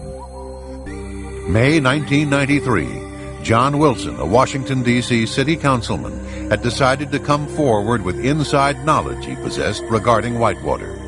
Wilson was found hanged. His death was ruled a suicide. June 1993, Paul Wiltshire, a Washington, D.C. attorney, wrote a 105-page letter to Attorney General Janet Reno describing evidence he had concerning drug and gun running out of Mena, Arkansas. On the first page of his letter, he stated, quote, "The lives of key participants, other witnesses, and even myself are now in grave danger as a result of my passing this information on to you. If you let this information fall into the hands of the wrong persons, some or all of those who know the truth could well be silenced in the very near future," unquote. Wiltshire was found dead in his apartment. The coroner did not rule on the cause of death. August 1993, John Walker was a senior investigator for the Resolution Trust Corporation. He was looking for information concerning a $50 million transfer from an RTC fund in Chicago to Madison Guarantee Savings and Loan to cover up a $47 million embezzlement scheme that included Whitewater and the Clintons. Walker mysteriously fell to his death from an apartment balcony. His death was ruled a suicide. September 1993. Dr. Stanley Hurd was a longtime friend and family physician of the Clintons and was chairman of Hillary's Health Reform Committee. He was killed in a plane crash only a few days after Stephen Dixon, the attorney for the Health Reform Committee, had been killed in the crash of his own light plane. March 1994, Dr. Donald Rogers, the Clintons' dentist, was traveling to meet London Sunday Telegraph reporter Ambrose Evans Pritchard with information on the Clinton scandals. Rogers and his pilot were killed when their twin-engine Cessna crashed in clear weather near Lawton, Oklahoma. Their deaths were ruled an accident. May 1994, Gandhi Baugh, Dan Lassiter's attorney, committed suicide by jumping out of the window of a tall building. His partner committed suicide 1 month later. June 1994, Stanley Huggins was a partner in a Memphis law firm who investigated the dealings of Madison Guarantee Savings and Loan. He produced a 300-page report that has never been made public. Huggins was found dead, reportedly of viral pneumonia. July 1994, Calvin Walraven was a 24-year-old police informant. He testified for the prosecution against Kevin Elders, son of Surgeon General Jocelyn Elders, which resulted in the conviction of Mr. Elders for drug trafficking. A few days later, after the trial, Mr. Walraven was found with a gunshot wound to the head. His death was ruled a suicide. October 1994, Florence Martin was an accountant who allegedly had documents as well as the PIN number to an account that had been set up in the name of Barry Seal for $1.46 million at the Fuji Bank in the Cayman Islands. Martin was found dead of 3 gunshot wounds to the head. November 1996, Barbara Wise was a Commerce Department staffer. She was found dead in her locked office at the Department of Commerce, partially nude and covered with bruises.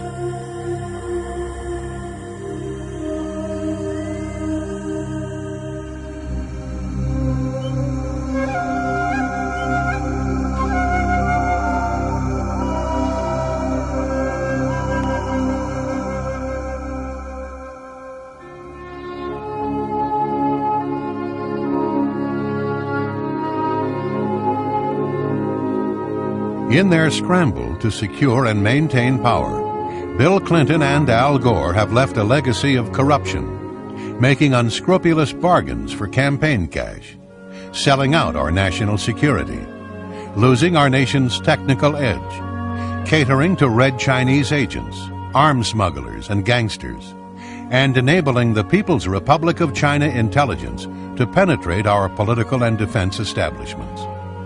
The damage they have done is deep, but there is perhaps a treatment for this cancer that has befallen this nation. Wall Street Journal contributing editor Mark Halperin described President Clinton as, quote, the most corrupt, fraudulent, and dishonest president we have ever known, unquote. His remedy? One word will do justice. One word: impeach. Impeach now! Impeach now! Impeach now! I did not have sexual relations with that woman. Impeach now! Impeach now!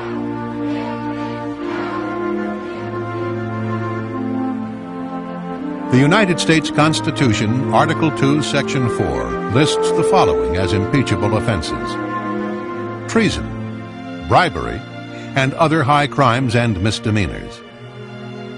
Therefore, on December 19, 1998, the United States House of Representatives voted on articles of impeachment against William Jefferson Clinton. He was found guilty of providing perjurious, false, and misleading testimony to the grand jury, and he prevented, obstructed, and impeded the administration of justice. Secretary, by direction of the House of Representatives and pursuant to House Resolution 614, I hereby deliver these articles of impeachment. Would you hold this? Hear ye, hear ye, hear ye. All persons are commanded to keep silent on pain of imprisonment while the House of Representatives is exhibiting to the Senate of the United States articles of impeachment against William Jefferson Clinton, President of the United States. William Jefferson Clinton, by such conduct, warrants impeachment and trial and removal from office and disqualification to hold and enjoy any office of honor, trust, or profit under the United States. Bill Clinton has become just the second president in U.S. history to be impeached. The evidence is overwhelming that Mr. Clinton has committed serious crimes against the people and government of the United States.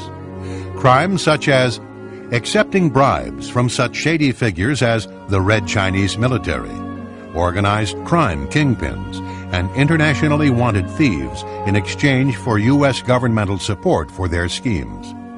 Obstructing justice by withholding key evidence, encouraging others to lie under oath, and arranging for others to receive payoffs in exchange for their silence. Aiding foreign powers considered to be enemies of the United States by giving them access to top-secret information, restricted military armaments, and a safe haven on U.S. soil, all in exchange for large campaign contributions. I'm John Brown, a 16-year law enforcement veteran from the state of Arkansas. The Clinton Chronicles was originally released in June of 1994. The videotape had a very big impact, according to some, on the 1994 election. The Chronicles was put together because there were several people, not only in Arkansas but across the nation, that had documented evidence of criminal activity that involved Bill and Hillary Clinton. That evidence was never allowed to be in court. The media refused to expose this evidence. The people who prepared this film took the time and the effort to allow the people and the investigators involved to bring the evidence to you, the people, to view. What you're about to see, you're not going to believe. Some of you will say, how could this happen? All I ask you to do, sit back, view what we have, and listen to what we have to say. You make your own judgment.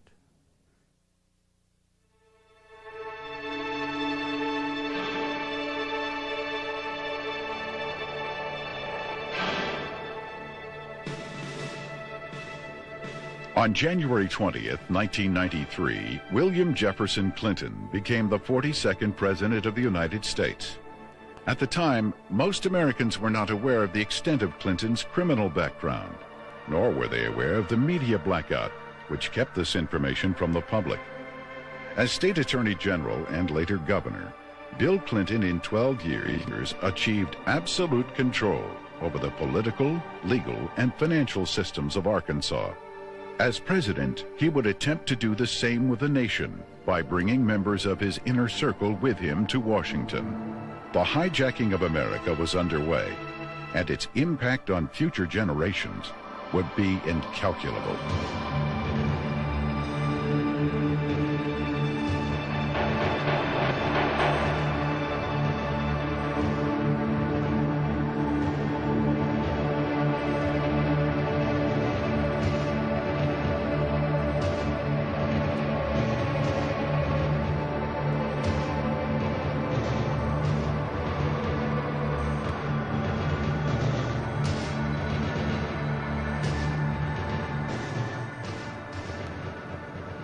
Bill Clinton was born in Hope and, of course, raised in Hot Springs.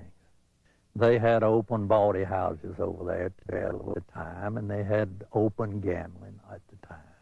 But Clinton grew up in that atmosphere, that different atmosphere of Hot Springs. If it felt good, you did it. He was selected to go to the national, from Arkansas Boys State, to be a delegate to the National Boys State. And while he was there, he was able to meet John Kennedy. And I'm sure that sparked an ambition in this young man. And he apparently has always had an exceptional, keen mind, keen intellect. And he early, evidently, had tremendous ambitions.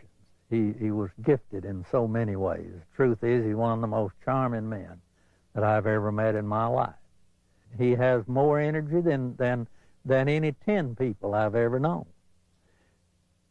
He was able to network himself into running for Attorney General virtually unopposed. And then he was able to take that position and catapult himself into the governor's office 2 years later and started building his foundation. When you think about Bill Clinton's aversion to the truth, you wonder if this is because of the lackadaisical or moral background that he's had in this area. He lied about Rhodes, being a Rhodes Scholar. He never completed that and still said he was a Rhodes Scholar. He went to Moscow and did business with them against the United States government, and he wasn't challenged by the press about that. In Arkansas, while he was governor, he said he balanced the budget 11 times. He never did it once. Also, he said he didn't raise taxes, and he raised taxes 126 times. He can accommodate any situation that comes up because he's not hemmed in with the truth. I've never felt that Clinton, consciously or unconsciously, was hemmed in with morality. I first met Bill Clinton in the mid to late 70s. He was an up-and-coming politician. There were a group of us, Jim Guy Tucker, Bill Clinton, Sheffield Nelson, and myself, and we kind of ran around and palled around with each other. It was from that point that I did a lot of projects for Bill from a marketing perspective. In 1988, I went to Bill, and I said, I need a job to kind of relax, mellow out. Bill Clinton and Betsy Wright, they suggested that I go to work for a place called the Arkansas Development Finance Authority. And they said my talents could really be used there. It was the best kept secret in Arkansas. After about 2 weeks, I went to Wooten Epps, and I said, Wooten, I think I've got enough background on this that we can start marketing it. Now, what is the criteria for loans? He said, whoever Bill wants to get a loan. To go back, though, to that moment in time, I'd been there about a month, and I realized that I was in the epicenter of what I'd always heard about all my life. What most people have heard about is the machine. I was literally working, sitting in the middle of Bill Clinton's political machine. It was where he made payoffs, where he repaid favors to people for campaign support. I was in an interesting seat, and I knew it. We had a board meeting. In that particular board meeting, I was sitting at the end of the table. James Brannion, who was chairman of the board at that time, was sitting at the head of the table. James Brannion stood up in a public restaurant, and he hollered at the Beverly Enterprises guy, Bobby Stevens, and said, did you get the $50,000 campaign contribution from the client that you're introducing the loan for? He said, not yet. He said, well, then hold up the loan till we get it. I stood up, went up to James, and I said, James, don't yell stuff like that. You don't need to be yelling it in a restaurant. That sounds real bad. He was just burly and arrogant. He said, who cares? Bill Clinton sold the concept of ADFA to the people of Arkansas as a vehicle for creating jobs and assisting churches and schools. In reality, millions of taxpayer-guaranteed dollars were being channeled to Clinton's election campaigns, to his inner circle of friends, and to his wife Hillary's law firm. This may explain why ADFA had been drafted in such a manner as to keep its decision-making procedures secret. If you needed $1 million, you had to get your application handled by the Rose Law Firm, pay them $50,000. There were 5 other companies in the state of Arkansas that were actually more qualified in bond structuring and applications, but Rose Law Firm got them all. I started checking around, and I kept asking, well, you know, one thing's bothering me to the comptroller, Bill Wilson, you know, how do people make payments on these loans? He looked at me and said, they don't. He thought I knew. Well, that blew my mind. And this is about 2 months in, and it was getting tough then. So I started gathering the documents. After everybody left, I would stick around as if I were working on the annual report. That would give me access to all the documents, and I made copies of them all. For about 2 months, I watched accounts accumulate money. At the end of the month, they zero balanced. They're laundering drug money. There were $100 million a month in cocaine coming in and out of Arkansas. They had a problem. They were doing so much money in cocaine, $100 million. You create a problem in a little state like Arkansas. How do you clean $100 million a month? ADFA until 1989 never banked in Arkansas. What they would do is they would ship the money down to Florida, a bank in Florida, which later would be connected to BCCI. They would ship money to a bank in Atlanta, Georgia, which, by the way, was later connected to BCCI. They'd ship to Citicorp in New York, which would send the money overseas. And there's an interesting one, a bank in Chicago. That bank, by the way, is partially owned by Dan Rostenkowski. Dan Lassiter would get the bonds. He would become the broker for the bonds. He would transfer money back to ADFA. He never sold a bond. The money then would leave ADFA, go into one of the various banks for the specific bond loan, and they would zero it out. When they zeroed it out, they were giving it back to Lassiter, less their handling fees. During the Lassiter investigation, we had numerous witnesses for the federal grand jury, had extensive testimony. People that was connected with Lassiter and drug use and everything else. His cocaine use become used as a tool for sexual favors and also for business deals that influence people.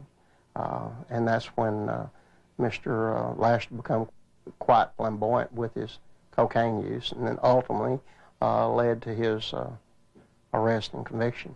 Dan Lassiter, who was best friend of Bill Clinton, who went to jail with Roger Clinton for cocaine. And by the way, let me explain something. He didn't sell cocaine. No, they were giving it away anyway. Huge piles of cocaine in his office. Ashtray upon ashtray full at the parties, and they would give it to young girls. That's sick. I mean, they were giving a highly addictive drug to young girls. One particular one comes to mind is a 14-year-old cheerleader out of North Little Rock. She was a virgin, and ultimately he ended up sent her to a physician of his. The physician put her on birth control pills. He used cocaine in order to ultimately she lost her virginity, and she got addicted to cocaine. And the last I heard of her, when we had her subpoenaed back to the federal grand jury, she was a hooker in Lake Tahoe. Dan Lassiter contracted to launder the money. Now, in addition to his contract to launder the money and the system that he and Bill Clinton had set up to do it, probably what he did is he took advantage of some of the cocaine. That's why he could give it away. Shoot, you have $100 million a month taking cocaine. They wouldn't care if you took a bucket full a day. After Laster was indicted, I started to receive quite a bit of harassment from my own department, the Arkansas State Police. And I knew the reason behind it because the affiliation with the state police and the governor's office with Dan Laster and his business associates. Mr. Lassiter's cocaine involvement at times was very heavy, then at times he was very cool, calm, mediocre. He was very careful, as all of them have been for quite some time. Once he was convicted, he went to a minimum security prison, a holiday hotel we call them. He spent, I think it was 6 to 8 months, and he got out. Unbeknownst to anybody, Bill Clinton, the day after he got out, granted him a full and complete pardon. So if you think he's tough on crime, think about a man that pardons a man that gives cocaine to kids. Fear of violence is robbing our children of their future. We must take away that fear and give them hope. We must give Alicia and all our children back their childhood. Working together, we can. Do something now. Call 1-800-WE-PREVENT.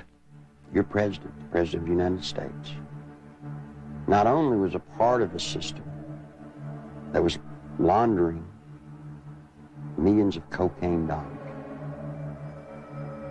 your president signed off on it. He can't deny that he did. You see, because of that, there's one little catch. Every loan that ADFA made, Bill Clinton himself had to sign off on it. More than Bill Clinton, you better identify the people in the loop of the drug running.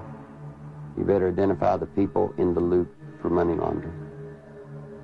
And what you'll find there is those people go straight to Washington. Act 1062, if you look at it, it says that ADFA was developed and created to provide low-interest bond loans for churches, schools, colleges. So now look what happened to our legislature. They voted on a bill creating ADFA, thinking that they were getting money to colleges and schools to buy books and so forth. What better way to run thousands of, tens of millions of dollars, launder it, clean it up, and use the cover of a state agency to do it. The first loan made at ADFA was made to Parkometer, a company called Parkometer. Seth Ward was the owner. As I started looking, I found out that the Secretary of Treasurer was Webb Hubbell. Then I found out Webb Hubbell was Seth Ward's son-in-law. Guess who drafted the legislation creating Act 1062, which created the Arkansas Development Finance Authority? Webb Hubbell. Guess who introduced the legislation to our legislators and got it passed through our House? Webb Hubbell. Guess who got the first loan? Webb Hubbell. Imagine this. Guess who did the audit and the evaluation of the application? Rose Law Firm. You guessed it. Who signed it? Webb Hubbell, Hillary Clinton. You see, that's against the law in Arkansas. You can't investigate yourself when the good faith and credit of the state of Arkansas is involved in a bond issue. He broke the law. Good Lord willing, creek don't rise. Mr. Hubbell will be serving some time in the pen for that one.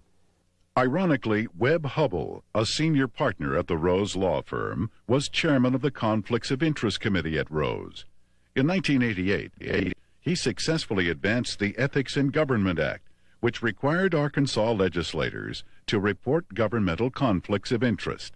Incredibly, this law specifically exempted Governor Bill Clinton, his appointees, and his relatives. Clinton's appointment of Hubbell to the U.S. Justice Department exemplified the administration's total disregard for legal ethics. Hubbell's hasty resignation in March 1994 for overbilling of Rose clients was merely a ploy to remove Hubbell from the limelight before extensive criminal charges could be brought against him. Let me tell you about Parkometer. The first loan was $2.85 million. Never was a penny of that paid back. As the newspaper people started inquiring about the parkometer loans, what they found was that parkometer was actually building retrofit nose cone compartments that were being shipped to MENA. We find out that the nose cones were actually being used to smuggle dope back into the country. And what is scary, what's so scary, it's the same cast of characters. Webb Hubbell, the Rose Law Firm, are guilty, I say to you, of conspiring to defraud the state of Arkansas, the federal government, and conspired to solicit the sales and the laundering of money for illegal drugs. This is your president. This is his circle of power. These are the people, when he got elected president, he did not pass go. He took them straight to Washington with him. And by all things holy, I think he was planning to set up and do the same thing in Washington. In 1982, cocaine trafficker Barry Seal set up one of the largest drug smuggling operations in the United States in Mena, Arkansas, under the approving eye of Governor Bill Clinton. Barry Seal had a bunch of planes and supposedly had pilots. Barry Seal was a drug smuggler. Now, he tried to set it up in his home state of Louisiana, but they wouldn't let him. He had to come to a state that had a sleazy governor hooked on cocaine, and everybody knew it. Yeah, Bill Clinton was hooked on cocaine. I lived in Little Rock, Arkansas, okay? And I worked at a club called Le Bistros, and I met Roger Clinton there, Governor Bill Clinton, so a couple of the state troopers that went with him wherever he went. Roger Clinton had came up to me and he had asked me, could I get him some coke, you know, and asked for my one-hitter, which a one-hitter is a very small silver device, okay, yeah, that you stick up into your nose and you just squeeze it and a snort of cocaine will go up in there. And I watched Roger hand what I had given him to Governor Clinton, and he just kind of turned around and walked off, and that's one specific. Dr. Suen, S-U-E-N, doctor at the medical center here in Little Rock, has taken care of Bill Clinton for his sinus problems, which may indeed be drug-related to cocaine use as they destroy the sinus passages. Governor Bill Clinton was taken into the hospital, I believe it was the medical center, on at least one or two occasions for cocaine abuse and overdosage, in which he actually had to be cared for at the hospital. It led to toga parties.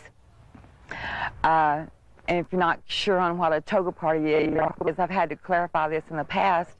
A toga party is where you wrap yourself in a sheet most of the time. The people at the toga parties were Governor Clinton, now President Clinton, Attorney General Steve Clark. Okay, he was there a few times. Members of the Arkansas State Police, you know, along with Roger and, you know, other people. They began to dance around, do the cocaine in one room, have sex in another room, because in the Coachman's Inn, the rooms were adjoining, you know. And to be quite truthful, you end up with somebody in particular, and you 9 times out of 10 end up having sex. And there was cocaine there. I know. I'm the one that made sure it was there. I've talked to the manager, the assistant manager for the apartment complex where Roger Clinton used to live. They've all said Bill Clinton did drugs. They saw him. I've talked to a lot of other people who have all, just like the people at the apartment complex, said, hey, John, get us to a congressional hearing. Yes, we'll sign sworn affidavits. These people want to be sure when they come forward that something's done about it, because they fear for their life, but they really want the truth to get out. I was there, coming in there with Roger one night, and back in the back part of the mansion there. There's kind of like a living quarters type thing. And we would all get together out there and do cocaine, you know. And no, Miss Clinton wasn't there at the time. In 1983, I was made aware that Sheriff Hadaway and one of his auxiliary deputies, Terry Capehart, were investigating a smuggling operation going on at the Mena airport. They had an inside source of information. Mr. Seal, it was our understanding, was the one who had brought the operation into the Mena airport, and that had initiated the beginning of the money laundering and the illegal activity. He said 1983 was his most profitable cocaine smuggling period ever. Said that the airplanes that he had placed at the Mena airport, there were 4 of them, a couple of Senecas and a couple of Panthers, and 1 or 2 stragglers, here and there, different airplanes. He said they were purchased solely for the purpose of cocaine smuggling. There was, in my opinion, more than enough evidence to prosecute a number of people for crimes regarding the Barry Seal case at Mena. I snuck around, crawled through the bushes, thinking that I'd really have to hide to see them unloading the dope. Didn't have to. You could walk all the way right up to the airport and they'd unload it right in front of you. They would unload it, they'd offload it. They didn't care. A certain degree of money laundering had taken place among these people that were associated with Barry Seal. What had not been done was to connect the dotted lines to ADFA. Because once you connected the dotted lines to ADFA, you had actually connected the dotted line to Clinton. In addition to the operations at Mena, small clearings in other parts of the state were used as drop points for money and cocaine. They had special cargo doors installed on the side without FAA permission, so that these doors could be opened in flight. They'd pull in, slide back, and the cocaine could be dropped out of the side in flight. When you have a public which is aware of an ongoing criminal enterprise, when you have an international cocaine smuggler who is high profile, and a lot of people know that they are operating in a small area. A lot of people knew about the money laundering. It was common gossip on the street because it was so blatant. And they see investigations ongoing for several years. And they keep watching for indictments. They know grand juries are convening. They know that witnesses are supposed to be providing evidence to a grand jury, yet year after year after year, no indictments are returned. People lose confidence in the system. Clinton had integrated a number of corrupt cops, judges, and politicians into high-level positions to ensure the continued success of the drug smuggling, money laundering operations. All was going well until a fateful night in the fall of 1987. On August 22nd, 1987, Kevin had spent the night with his friend Don Henry.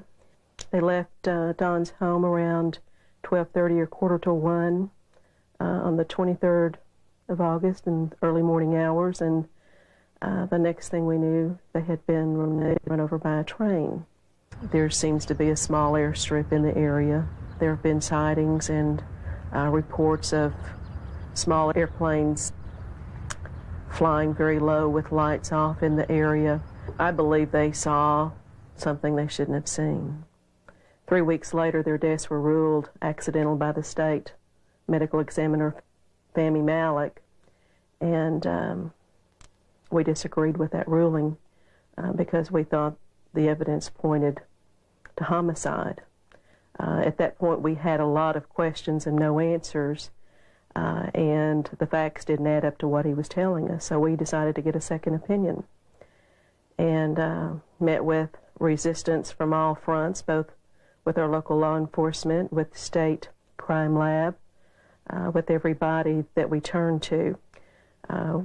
We obtained court orders requesting samples of everything that the crime lab had for a second opinion, and Fahmy Malek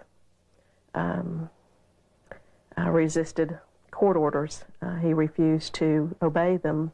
Ultimately, it was proven that Don Henry had been stabbed in the back and Kevin Ives' skull had been crushed prior to the placement of their bodies on the railroad tracks.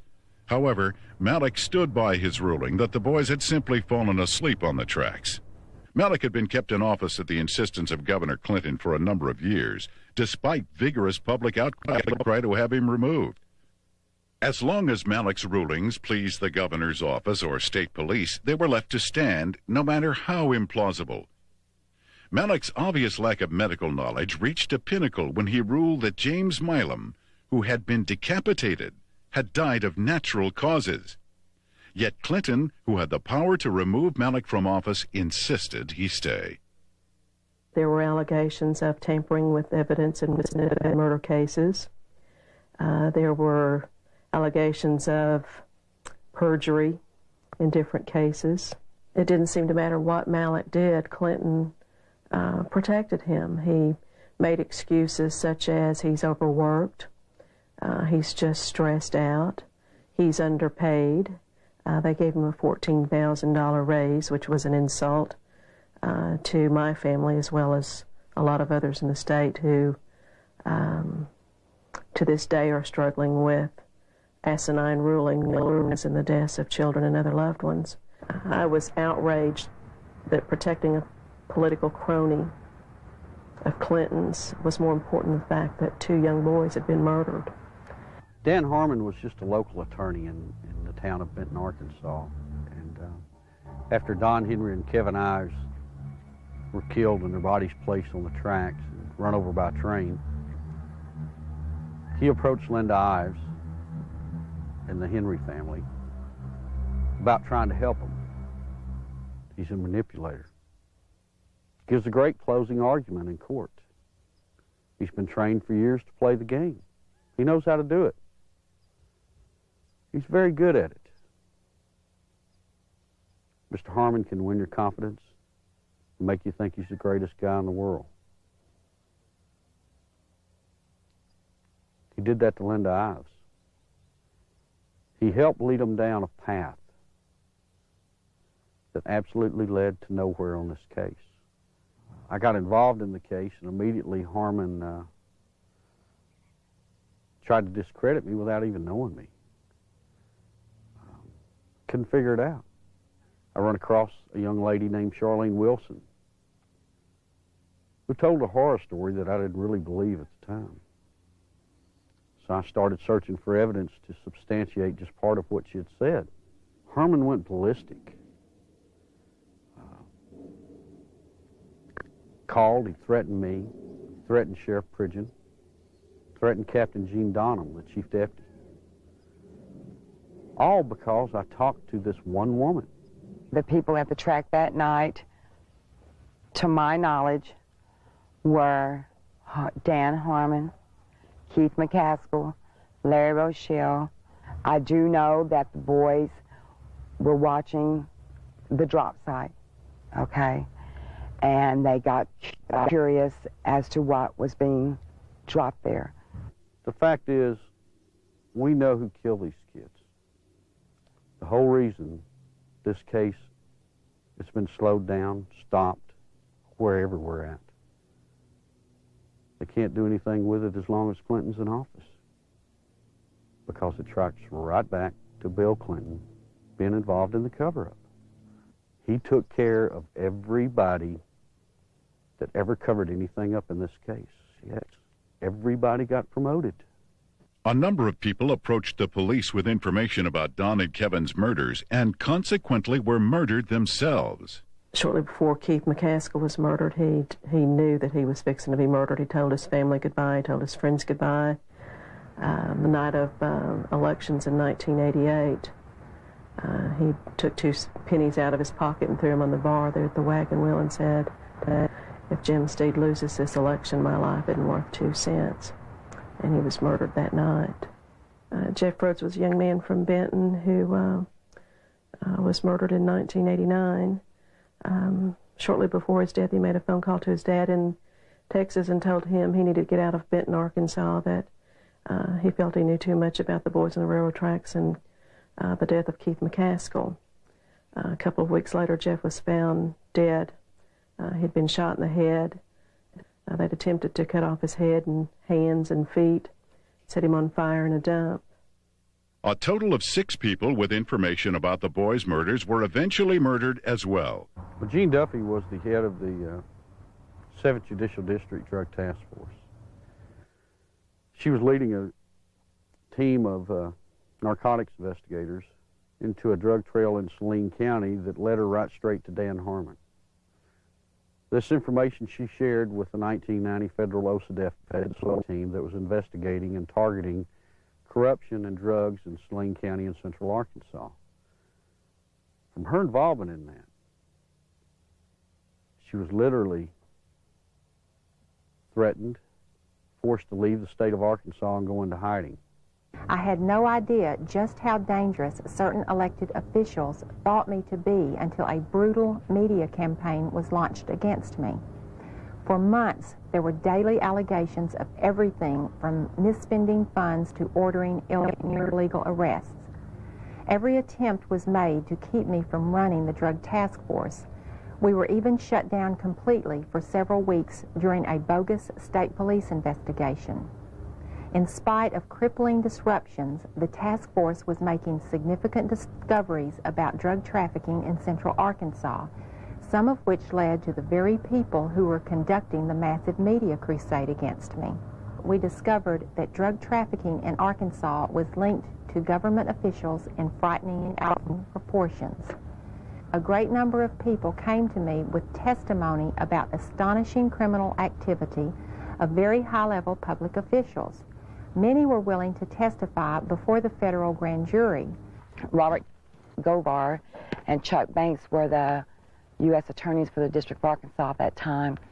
I was subpoenaed to testify on behalf of the drug trafficking and the cartel, more or less is what it was, that had to do with Dan Harmon and what I call company, because there are there's a whole bunch of them that are involved.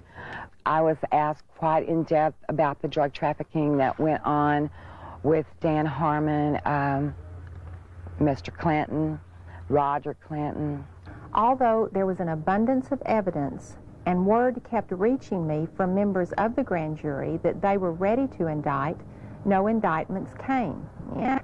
Mr. Govar also insisted that he was ready to prosecute at least 2 key figures, but the holdup was his boss, U.S. Attorney Chuck Banks, who repeatedly delayed requests for indictments.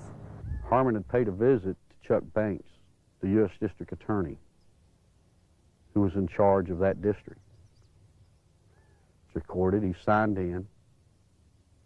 He was there approximately 30 minutes, and up until that time, everything appeared to be running fine with the grand jury.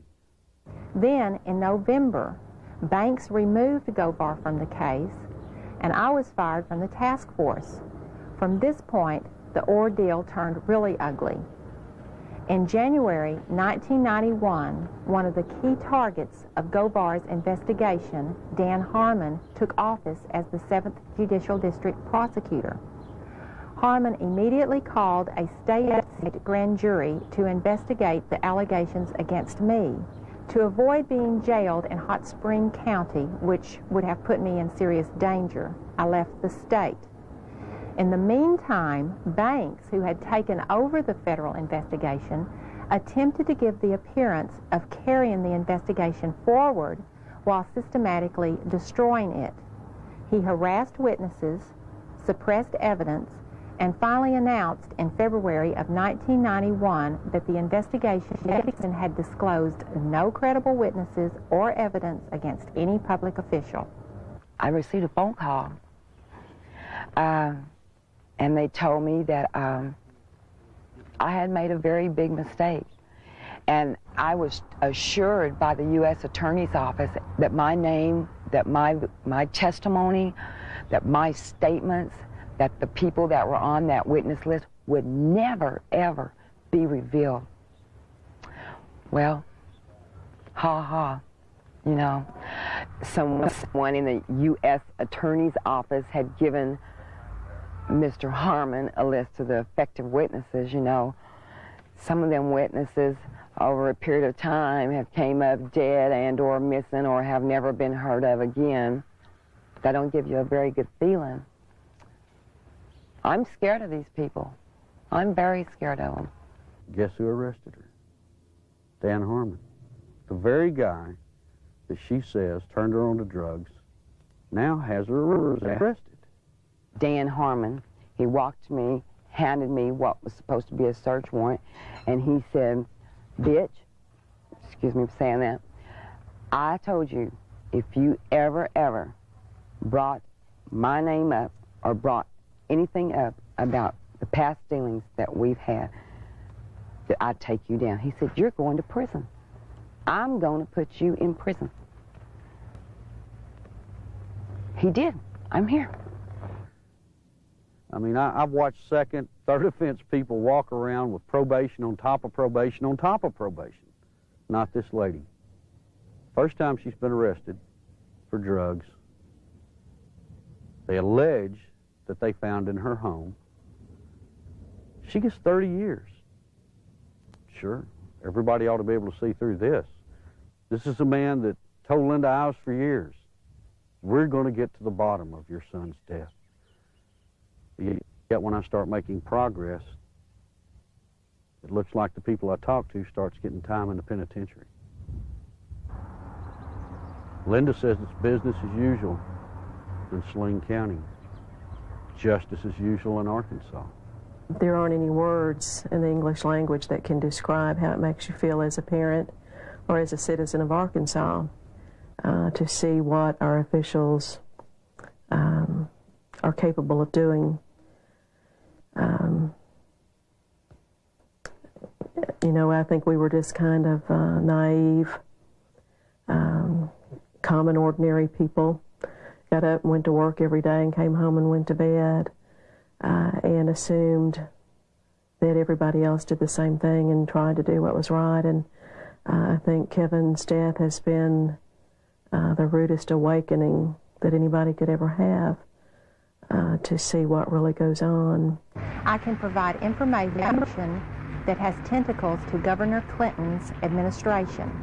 It is apparent to me that a congressional investigation is the last hope, not only for the people of Arkansas, but for the people of our nation who are now vulnerable to the powers of a president who has left in his wake implications of illegal activities and serious improprieties.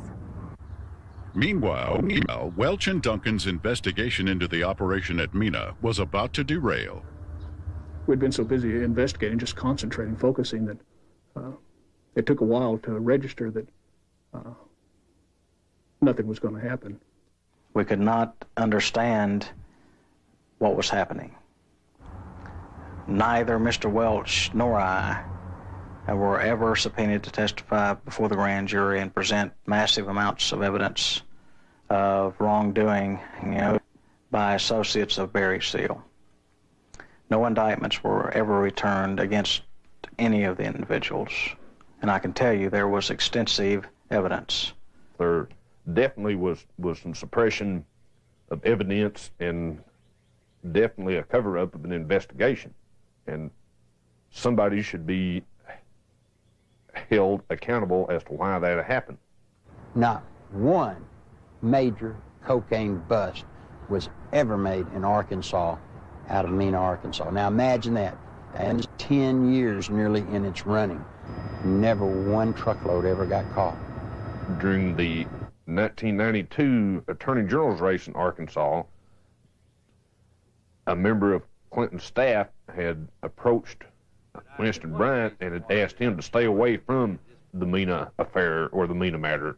I've done quite a bit of investigation into the Mina Barry Seal case myself, and quite frankly, it is a federal problem. After Winston took office, Bill told me that he was no longer allowed to discuss the Mina Airport investigation from the Attorney General's office. The Attorney General's office is not like most Attorney General's offices across the country. We do not have the authority to convene a grand jury and initiate criminal prosecution. A lot of people have said that the Mina operation stopped in 1986 when Barry Seal was gunned down. It's not true. Covert operations are still going on in Mena, Arkansas today. Now, if you stop and think, back when Bill Clinton was governor, he was asked about Mena. He said, well, that's a federal problem. I'm not going to get involved in it. Well, he's not the governor of Arkansas anymore. He's the president of the United States. We still have operations at Mena, Arkansas. This is his golden opportunity to take care of it. My question is, why doesn't he? I've always thought it was a wonderful thing to be able to serve your country as a federal law enforcement agent. And for 15 years, I did not encounter anything like the corruption which I encountered after the Mena investigations began. President Clinton's verbal commitment to a war on drugs has been negated by his actions. During his first weeks in office, Clinton revoked random drug testing for White House staff members. He eliminated 121 positions at the Office of National Drug Control. And he appointed Jocelyn Elders as U.S. Surgeon General, despite her well-known desire to legalize drugs. One of Hillary's investments, under the direction of Tyson Foods counselor James Blair, netted almost $100,000 on an initial $1,000 investment, on nearly impossible feat using legal methods. I can't read their minds or speculate, but I had absolutely no reason to believe that I got any favorable treatment. Coincidentally, Governor Clinton enacted a number of state regulations allowing Tyson Foods to grow into the largest industry in Arkansas. Don Tyson put in $600,000-$700,000 all told in all of Bill Clinton's campaign. Guess what he got out of it? He got $10 million. Guess from where? The Arkansas Development Finance Authority. And he never paid a dime for it. I had heard rumors of Don Tyson and his alleged cocaine use and distribution. And I went through the intelligence files and come up with enough that I thought was sufficient amount of evidence to launch an investigation on Mr. Tyson simply out of the Arkansas State Police intelligence files has been accumulated for years.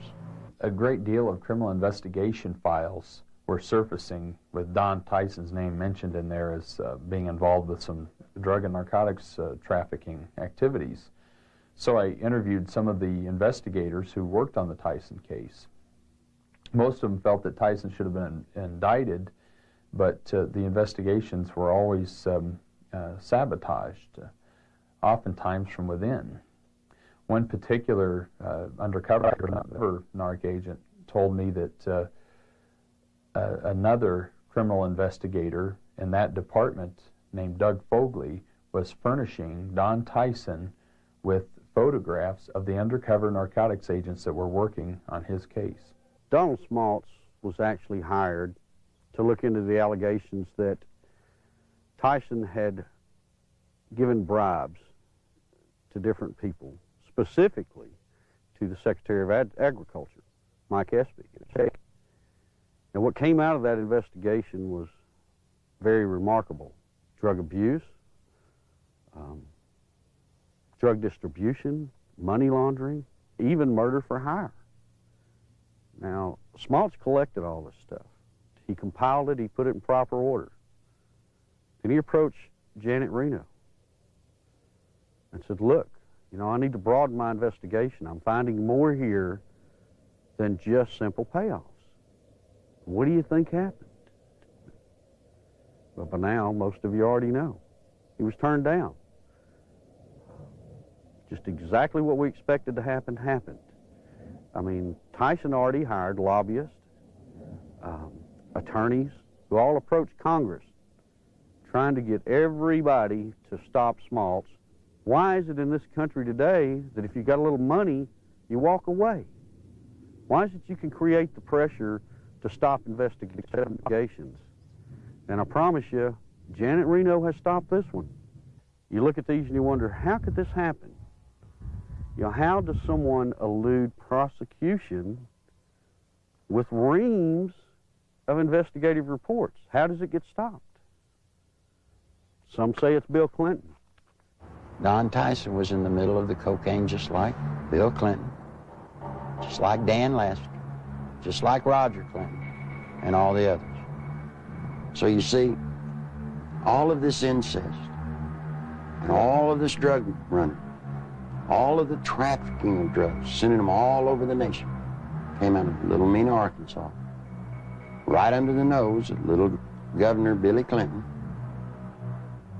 I went to Bill, and I said, Bill, you've got 2 weeks to tell the truth, or I'm going to tell it. You're breaking the law, and I can't be a part of it. You made a mistake. I'm not one of your buds, or at least I'm not that big a buddy. When Larry Nichols made his disclosures, made them public, the Clinton spin doctors treated him unmercifully. It shocked those of us who had been kept in the dark through the years in Arkansas politics. The Arkansas news media had done little, if anything, to uncover anything derogatory about Bill Clinton.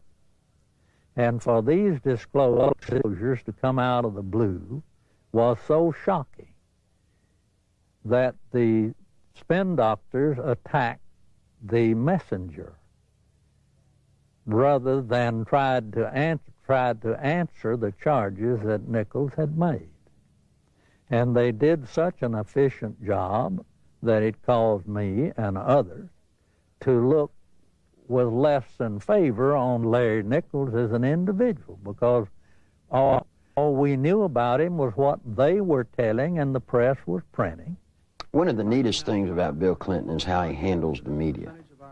You see, Bill Clinton's an attorney, and when a witness comes out against his client, what's the first thing an attorney does? He tries to discredit that witness. They accuse me of everything under the sun, day in, day out. Every week, there was some new scandal in the paper that I was involved in. 6-8 weeks later, they print a retraction. Wasn't me. But to this day, people in Arkansas think that I'm some evil person. As a result of that, the boy had to pay a high penalty. In his credibility, he had to pay a high penalty in his acceptability. And then when the new evidence came out that supported everything that Larry Nichols had said, he finds himself, I think, probably in the position of knowing that he had been exonerated, but he has not been exonerated in the minds of the people generally, in my view, and he finds himself probably in the position of wondering where he goes now to get his good name back. A lot of people wonder how Bill Clinton could control a state the size of Arkansas with the absolute authority that he did. It's not hard. You see, after 12 years, after kissing the people that have the money, Bill Clinton controlled the legal system. He controlled the judges. He controlled the attorneys. He controlled the banks. It's just a small state, a one-party state. What tends to happen in small states like that, I think, is the longer the person remains governor, that I think the greater the abuses are. And I think the abuses were very, very widespread under Bill Clinton. One thing that's very difficult for people to understand, Bill Clinton doesn't care about money. He cares about power. All he needed ADFA to do was to channel money to the big players financially. I got tickled when the reporters during the campaign came here. They were looking, trying to find out where Bill Clinton profited. He didn't. He profited by putting money into his friends' pockets. The way they were doing these bond issues and just the whole political atmosphere, quite frankly, was a scandal. But that's the way things had historically been done in Arkansas. But imagine this. Imagine the power this man has in Washington, D.C. Imagine what he can do to this nation if he gets that circle of power going there, as he did here. Nothing I can do, nothing you can do can stop it. because he'll have the absolute power, and believe me, he will use it to have you investigated, to have you arrested, to have your company audited. No, that's what'll happen when his circle of power is complete. When I worked at ADFA, it was not uncommon for Bob Nash to call me up and say, hey, Nichols, the governor needs about $5 grand transferred to his travel account so he can go see his ladies. And we would at ADFA transfer $5,000 to $10,000 for him to go see his girlfriends in either L.A. or New York. He'd use so much travel money to go to see women out of his regular travel budget, he would even have to borrow money from ADFA, not to mention the fact that ADFA's budget was not quite as scrutinized as the governor's budget. But he literally used money, ADFA money, the people of Arkansas, taxpayers' money, to conduct liaisons. During the 1990 Arkansas gubernatorial race, Larry Nichols, in a last-ditch attempt to alert the public, boldly filed a lawsuit against Bill Clinton. As expected, the lawsuit was eventually quashed, sealed, and illegally dismissed by a Clinton-appointed judge. What Nichols didn't expect was a complete media blackout of the facts he presented. Back in 1990, after all the damage they had done to me, I did something that most people wouldn't do in Arkansas. I sued Bill Clinton. Now, it's very important to note that in that lawsuit, I brought out the names of 5 women. On October the 19th, the only press conference I've ever held in my life was on the Capitol steps of Arkansas. Every news organization in Arkansas, newspaper, TV, radio, were there on the steps. I read the names of the 5 women. I read and talked about ADFA. No one had ever made such a cold, callous statement against Bill Clinton where he named the women. When I got through with the press conference, I went through the center door and I walked off with the camera crews with me, and I walked all the way to the end to the governor's office. And I left the press release right on the governor's secretary's desk. Not one bit of the press release made it into the local TV or the local newspapers, anywhere. It didn't show up anywhere. The reason I tell you that is because in those days, he had the circle of power complete in Arkansas. Eventually, every allegation stemming from Nichols' 1990 lawsuit and press conference would prove valid regarding Clinton's taxpayer-financed sexual liaisons, his drug usage, and his criminal activities relating to ADFA and Whitewater. Gradually, the women who had carried on adulterous affairs with Clinton began to emerge. The first was Jennifer Flowers, who, like all those close to Clinton, was faced with a decision. Either keep quiet and receive a government job, or go public and face character assassination in the press. Betsy Wright, Clinton's former chief of staff, admitted she had been hired to conduct media smear campaigns against anyone planning to tell the truth about the governor's sexual habits. She was prepared to go after at least 26 women who had the potential of destroying Clinton's chance at the presidency. During the 1992 presidential campaign, I was getting bludgeoned by the media because Jennifer Flowers had come out of my lawsuit. A man called me on the phone on a Monday. His name was Gary Johnson. He was an attorney. He told me that he felt bad because I was being bludgeoned, and he wanted to talk to me about handling my case. Well, I was craving an attorney, any attorney, to help me. You know, I saw Larry out there doing battle, so to speak, on his own, and I felt like he needed some help. I met him on a Tuesday. He was a special attorney. I didn't even know it. You see, he lived next door to Jennifer Flowers. For security purposes, Gary Johnson had installed a video camera near the front door of his Quapaw Tower condominium. Looking at someone in front of my door, it got a perfect shot of them in front of Jennifer Flowers' condominium. And it wasn't my intention ever to take pictures of Bill Clinton going in to see Jennifer Flowers. I could care less who Bill Clinton goes to see. But it just so happened she lived next door to me, and I mounted the camera there. Guess what he caught on tape? Bill Clinton walking into Jennifer Flowers' apartment on numerous occasions with a key. I actually saw him go into her condominium. It wasn't that I was standing there looking out my peephole watching Jennifer Flowers' condominium. It had nothing to do with Bill Clinton. It's just that I got the camera. I had the camera before Jennifer Flowers moved in. And when she moved in, she just happened to have some very interesting house guests. Go back to 60 Minutes when Bill and Hillary were loving kisses. They stood up and lied, and Bill said that he had never been to her apartment, that he had only called her once from the kitchen and from his office. That's an absolute lie, and these tapes proved it. The 60 Minutes interview had been designed specifically to save Clinton's campaign, not necessarily to get to the truth. And they came to us because they were in big trouble in New Hampshire. They were about to lose right there, and they needed some first aid. They needed some bandaging. What they needed was a paramedic. So they came to us, and we did it, and that's what they wanted to do. When I told Tim Russert that I was persona non grata at the White House, he said, "Why?" I said, "The Jennifer Flowers interview."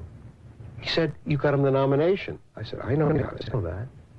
As far as I know from the conversations I've had, Bernie Nussbaum knew that, Gergen knows that, Lloyd Cutler certainly knows it because Lloyd had a hand in his coming on there that night. You know, it was strong medicine, the way I edited it. He was a very sick candidate. He needed very strong medicine. And I'm not in the business of doctoring candidates, but he got up out of a sickbed that night and walked to the nomination. And as I said to Mandy, you know, if I'd edited it your way, you know where you'd be today? You'd still be up in New Hampshire looking for the nomination. He became the candidate that night. When the Jennifer Flowers story broke, that story was 100 times more creditable than the story that literally knocked Gary Hart out of the campaign. I had been Jennifer Flowers' neighbor. I knew that Bill Clinton wasn't telling the truth about that. Bill Clinton, I think, would do just about anything to save his political hide. He got threatening phone calls. He asked me, he said, "Will they hurt me?" I said, "Well, they hadn't hurt me." I don't know why I didn't worry more about that. Basically what they said was, you mind your own business. And all it did was it made me mad. I never thought in a million years that anybody would follow up on it. We filed the request for the subpoenas on Thursday. Saturday morning, we found Gary Johnson beaten and left for dead. And without getting into gory details, both elbows were dislocated, his collarbones were broken, his spleen and his bladder were ruptured with holes the size of $50 in them. His nose, his sinus cavities were all crushed. He had been beaten by Clinton's people. Were they very large? Yes. Yes, they were. Did they say, "Where's the tape"? Yes, they asked me for the tape. And what's sick is the man gave them the tapes, and then they went and broke his elbows, punctured his spleen, punctured his bladder. They looked like state troopers, I'll say that. Clinton can be a very dangerous individual in the state of Arkansas. In my lawsuit in 1990, I named the lady Sally Perdue as having an affair with Bill Clinton. Sally had an apartment in Little Rock, and the Clinton security guards would drop him off at her apartment and go park in the woods. When Clinton got through doing his business, he was flicked their porch light and they'd know to come and get him. She started coming out, started talking. Well, believe it or not, before she could talk, Clinton's people got to her and offered her a federal job or break her legs, whichever one was the best. Sally Perdue, former Miss Arkansas and radio talk show host, carried on a sexual relationship with Governor Clinton between August and December 1983. State troopers in government vehicles were used at taxpayer expense to shuttle Clinton back and forth to Sally's home. Perdue, who today supervises a home for people with Down syndrome, was offered a $60,000 a year federal job to keep quiet. She refused. And you see, that's illegal. You can't offer a federal job to get someone to hush. Following her attempt to go public, Miss Perdue lost her job and started receiving threatening phone calls and letters. Live ammunition was found on the seat of her car, and the rear window of her vehicle was shot out. Even though a number of witnesses have corroborated her story, the American press has refused to print it. During the 1992 presidential campaign, interviews with ABC and NBC, as well as an appearance on the Sally Jesse Raphael show, were taped, but were never aired. She'd actually been on the Sally Jesse Raphael show right after the New York primary. Did you know the TV stations around the country blacked out that program and wouldn't show it? In December 1993, former bodyguards of Bill Clinton came forward with detailed information regarding the governor's sexual encounters with a number of women.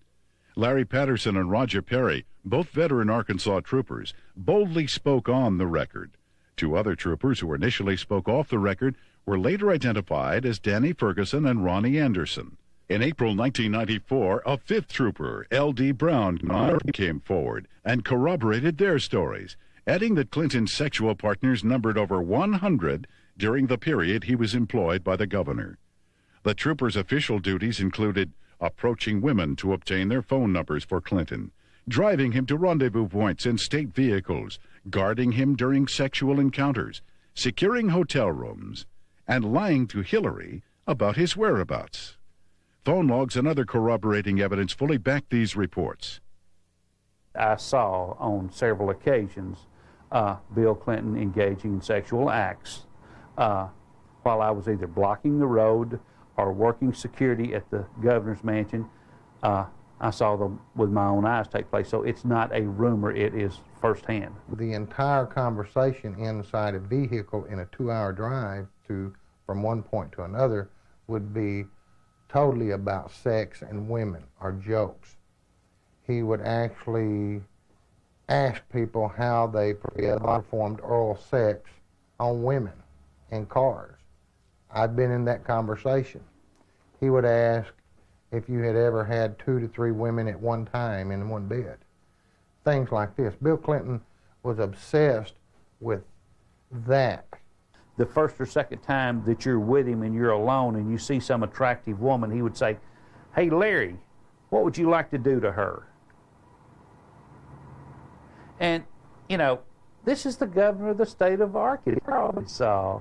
The majority of his off time was spent trying to figure out ways to be with women that he wanted to be with.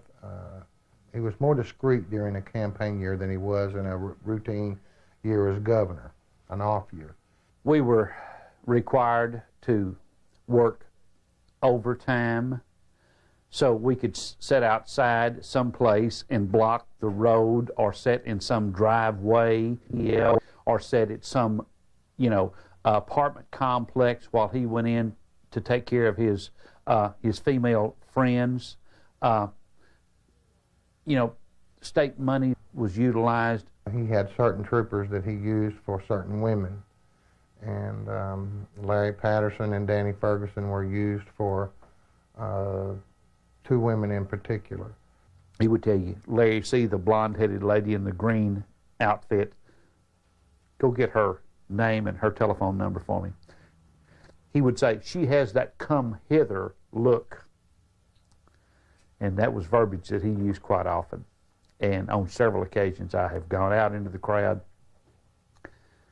I never had one of the females to refuse to give me her name and her address.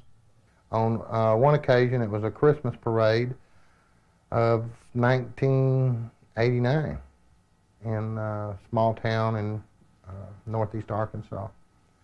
And he picked a lady out of the crowd and asked me to find out who she was. He just carried on about how beautiful she was, how good looking she was, how big her breasts were and things like that. And I found out that she was interested in a state job. And she gave me her name and number, and I said, well, maybe the governor will call you, or can I call you? And when we got in the car, I gave the governor her name with her phone number, and I said, you'll like this, she's interested in a state job. And he said, oh, good, good, good, good, good. The next time I saw that lady, she was working for Bill Clinton in his presidential campaign the night he announced his candidacy for president. I was told by Bill Clinton that this was part of my job, to keep people from finding out about his affairs. Most of the women that Bill Clinton had sexual affairs with were well taken care of. They have good jobs, or their husbands ended up with good jobs. They were well taken care of, and the actual time spent trying to cover up these affairs while he was governor was nothing like it was when he announced that he was running for president. In an attempt to silence the officers, the Clinton administration launched an elaborate counterattack, which included urging Ferguson to change his story and levying false accusations of insurance fraud against Perry and Patterson. When Larry Patterson and Roger Perry came out, Clinton's security guards, they substantiated everything that I'd alleged in the lawsuit. These people were there, they were bodyguards. But watch what happened. The same thing that happened to me, they planned to do to them. They roasted them in the media. They said they were committing insurance fraud. The evidence of that these state policemen have brought forward relative to Clinton's womanizing is being questioned by the spin doctors as not being credible. Yet it is more credible than the evidence on 90% of the people who are confined now on death row across America. Is this fair? Did y'all see the papers saying that the troopers were telling the truth and were found innocent? Ere to the stories they were telling have a basis, since they're not the scumbags that the spin doctors for Clinton tried to make them out to be? These two have had the courage to come forward, and the evidence that they have presented has not only been credible, but it's been overwhelming. And the truth is, I'm convinced that it's just the tip of the iceberg. On May 8, 1991, Paula Jones, a state employee with the Arkansas Industrial Development Commission, was working the registration desk for the governor's Quality Management Conference at the Excelsior Hotel. Governor Bill Clinton was to be the main speaker. I was approached by one of Bill Clinton's bodyguards named Danny Ferguson, and I was given a number. And I asked him what it was. I held out my hand, and he said, it's a number to a hotel room that the governor would like to meet with me. Well, I was surprised, and I kind of talked it over with my coworker, and we didn't have any reason to believe that we couldn't trust him, so I agreed to go on up to the room and meet with Mr. Bill Clinton. I got to the room, and Governor Clinton, he opened the door to meet me. It was a room that did not have any beds in it. It had couches and stuff like that. It was more like a meeting type room. And he had asked me about my job and how I liked it and who my boss was, and I told him, and he mentioned that he liked the way that my curves were on my body, and he liked the way that my hair went down my back, the middle of my back.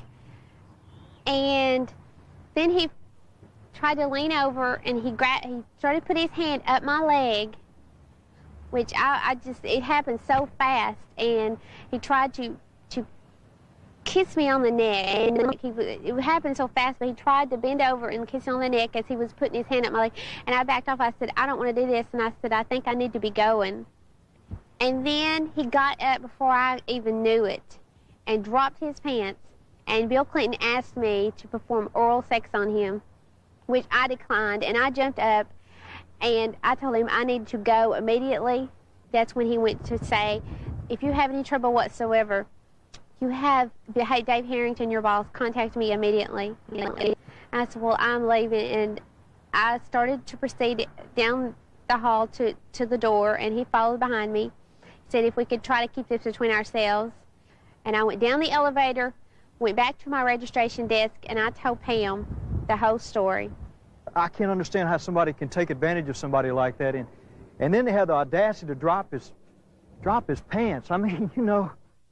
I'm not going to dignify this by commenting on it. Paula gave the exclusive to the Washington Post, and Mike Isikoff, we were going to be as open as we could with the Washington Post. And Mike told Paula that as far as he was concerned, that he believed Paula, and that he thought the story should be told. And Mike said they were ready to put the story out, and they were going to go to the editors and present the story to him. We heard that Mike got suspended from the Washington Post, and there was a big fallout between the editors of the Washington Post and Mike. Paula Jones filed a lawsuit against President Clinton, claiming sexual harassment. The same day, a massive media smear campaign against Paula Jones was launched. Think about a man that has no more regard for women than Bill Clinton does. They're just sex things. I don't understand the feminist movement being behind Bill Clinton. He hangs women on his wall like trophies. A number of women who have had sexual relationships with Bill Clinton have allegedly been given major career boosts in exchange for silence. Beth Colson received a judicial appointment to the Arkansas Court of Appeals from Clinton. Regina Blakely landed a job with CBS National in Washington covering the White House. Likewise, Deborah Mathis secured a lucrative job with the White House Press Corps. Susan Whitaker was made the liaison between the Arkansas State Capitol and the White House. Elizabeth Ward obtained a position with the Clintons' close friends, Hollywood producers Harry Thomason and Linda Bloodworth Thomason. And Joe Jenkins was given a high-level position with AP&L. One of the most harrowing stories of Clinton's attempt to keep his promiscuity hidden involves Jerry Parks, a private investigator and former chief of security for Clinton's campaign headquarters. My father was Luther Gerald Parks, a.k.a. Jerry Parks. He was the head of Clinton's security for Clinton's inaugural campaign whenever he was running for president. My father was brutally murdered at Chenal Parkway and Arkansas Highway 10 in one of the most elite parts of Little Rock, Arkansas. Someone pulled aside alongside of him and started shooting at him. They cornered him, stopped him on Highway 10 as he was turning left onto Highway 10 off Chenal Parkway. They stepped out of the car after blocking his path. He was shot 5 times, once in the leg, once in the arm, 3 times in the chest. My father had a file on Bill Clinton's infidelity and his affairs that ran from approximately 82, 83 to somewhere between till about 90 to 91. The file consisted of pictures, time, dates, places of where Bill Clinton was at, where Roger Clinton was at, the type of drug use that Bill Clinton and Roger Clinton were involved in. I was the only person that would ever go with him when he would do his private investigative work. And I remember 4 to 5 times that I was with him, and that's what he was keying on. I saw Clinton with a lot of different women, a lot of different types, sizes, shapes, colors, one of them being Jennifer Flowers. You know, I was just like, wow. It was more neat than anything else that, you know, somebody that is this famous, this bigwig, can get away with this. It just blew my mind. Shortly before Jerry's death, the phone lines at his home were cut, the security system was disconnected, and the Clinton files were stolen. I believe my father was assassinated because he was the one link that could actually close everything and completely shut Clinton down. I feel that Bill Clinton had my father killed to save his political career. When I did contact Little Rock Special Investigative Services, they told me that they had been pulled off the case 3 weeks prior to that. That just blows my mind on how when I hear they're making progress, all of a sudden they're pulled off the case. Something's not right there. Bill Clinton has been the way he is ever since I've known him. He hasn't changed. He will not change. People inside the White House today tell me that he's running sexcapades in and out of the White House like have never been there before. It's a disgrace to America. If we had known his background, the people of Arkansas would have never elected him governor of this state. And I charge the media of this state for not doing their duty and exposing these things that have since become matters of fact. He's a womanizing, dope-smoking, liar, and a draft dodger. I don't remember those being in the Constitution as exactly the model qualities we want in a president. I think the media has been part of the covering up of the actual true story of and character of Bill Clinton. I believed with all my heart that the American people had the right to know what they had been sold. Bill Clinton is not the person that they voted for. Voters who depend on the media for unbiased information regarding political candidates have been betrayed. Much of the information concerning ADFA, Whitewater, and Clinton's sexual promiscuity was known by the media as early as 1990, yet was kept hidden. The media's heavy pro-Clinton bias prior to the 1992 election was best summed up by Newsweek when they candidly stated, "Truth is, the press is willing to cut Clinton some slack because they like him and what he has to say." In May 1994, Newsweek added, "The national press has been restrained in its accounts of Bill Clinton's private life, and with good reason. Most of those who have made charges against him have been despicable people, jealous and stunted sorts." What an indictment about the media. You knew the truth about Bill Clinton. You just didn't like George Bush. I know Bill Clinton, probably as well as anybody. We used to train him on how to look straight into a camera and lie through his teeth. And you see, part of Bill's pathological lying is the fact that we've taught him how to believe the lie that he's telling. And once he believes the lie, then he can sell it to you as the truth. The world is at risk when the commander-in-chief of the United States of America is a man that will look at another government, who will make trade deals and lie through his teeth. Clinton could get us involved in a hopeless quagmire easily in Europe, in Africa, in North Korea, in any number of places, because not only of his ineptness and his lack of understanding, but his contempt for military things. This goes back at least as far as the 60s, in his college days, when he not only attended and participated in anti-American rallies, but organized them. Back in the, and incidentally, those were not anti-war rallies. Those were anti-American rallies. He has no loyalty to this nation. He has no loyalty to its fighting men. He has not enough integrity to have any loyalty to its population. He knows how to say the right things, but he's lied for so long that I really don't think he knows the difference anymore between the lie and the truth. Bill Clinton was dishonest on a daily basis. I mean, there's more dishonesty in his life than there is honesty. I mean, it's maybe being a politician in these days and times, you have to tell one group of people what they want to hear and another group what they want to hear. And if the truth conflicts, then so be it. The media has not been able to ascertain today that there's a human being sitting in the presidential chair of the United States of America that lies with everything he says. They still believe somehow in the office of the presidency. They still believe there's some integrity there. Attempts to keep the criminal activities of Whitewater concealed from the public were largely successful prior to the 1992 election. After that, however, the raging Whitewater rapids could no longer be contained. What the Clintons claimed as a simple money-losing investment was in actuality a series of complex business transactions and cover-ups, ultimately costing the American taxpayer more than $60 million. When this is all over, it's going to be the same story we've been telling for 2 years. We made a bad investment, we lost money, and there's really not much more to add to it.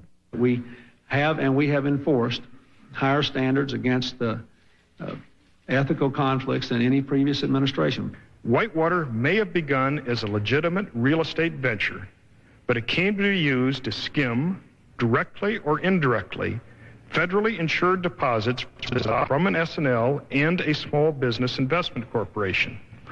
When each failed, the United States taxpayer became obligated to pick up the tab. 2, the family of the former governor of Arkansas received value from Whitewater well in excess of resources invested. 3, taxpayer guaranteed funds were in all likelihood used to benefit the campaign of a former governor. 4, the independence of the United States government's regulatory system has been flagrantly violated in an effort to protect a single American citizen. People should not be able to raise questions and erode people's moral authority in this country. It quickly became obvious that Whitewater would engulf the Clinton administration if ignored. A twofold counterattack was put into action. The first was to win sympathy from the conservative populace, who were among his chief critics. Clinton embarked on a series of appearances, heartily promoting himself as a born-again Christian who supports and practices traditional biblical family values. While the uninformed may have been fooled, those who realized what was happening were outraged at the blatant hypocrisy. This is a place where I have come to seek divine guidance and support and reassurance. You know, after Bill Clinton was in office for 2 days, he signed 5 executive orders, shedding more innocent blood, the blood of innocent babies. Then he went on to try and get homosexuals in the military. He put Jocelyn Elders in, trying to distribute condoms to our kids. Christine Gebbe, his AIDS czarina, promoting all kinds of vileness. This is an affront to heaven. The second phase of the counterattack was to appoint Robert Fisk as special prosecutor to head up the investigation into Whitewater. That same week, the Rose Law Firm began shredding documents. The lady came to me scared to death, wanted to come out and tell the truth. I said, "What's the matter?" She said, "They're shredding documents at the Rose Law Firm." Well, I tried to tell the media. The media said there was no way that could be going on. Well, in came a journalist from a Washington newspaper. He goes over, investigates what I told him. And you know what? The very week he investigated, guess what they were doing? Shredding documents right there at the Rose Law Firm. They had his initials pretty much all over it, everything from the box to the manila files to, I even saw his signature on with the Rose Firm letterhead. You see, all of the Whitewater documents, they're getting rid of. They're getting rid of them as fast as they humanly can. It's the nerve and audacity that those two people, Bill and Hillary Clinton, have to shred documents, to destroy evidence in a federal case. That is why we're here in front of the Rose Law Firm, because of the works of darkness that have gone on.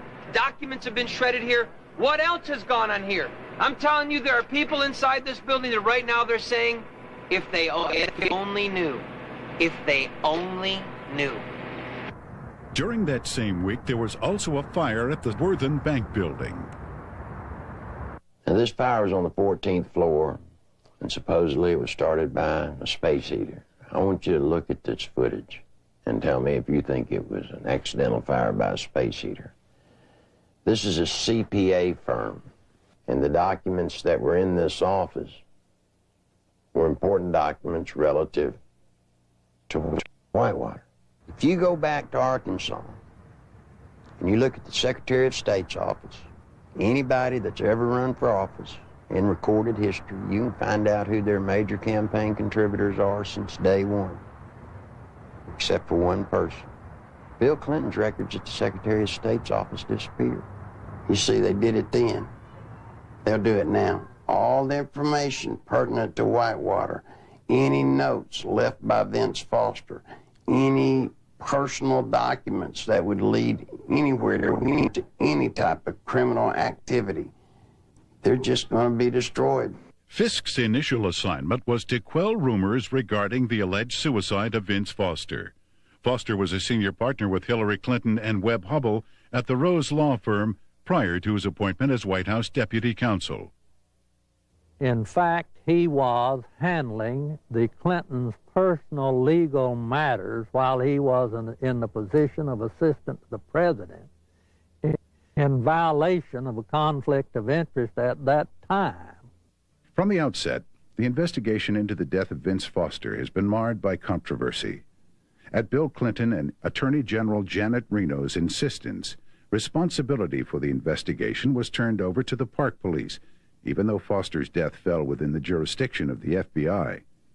Not until his death had sufficiently developed into a full-fledged scandal 7 months later would the FBI be allowed in.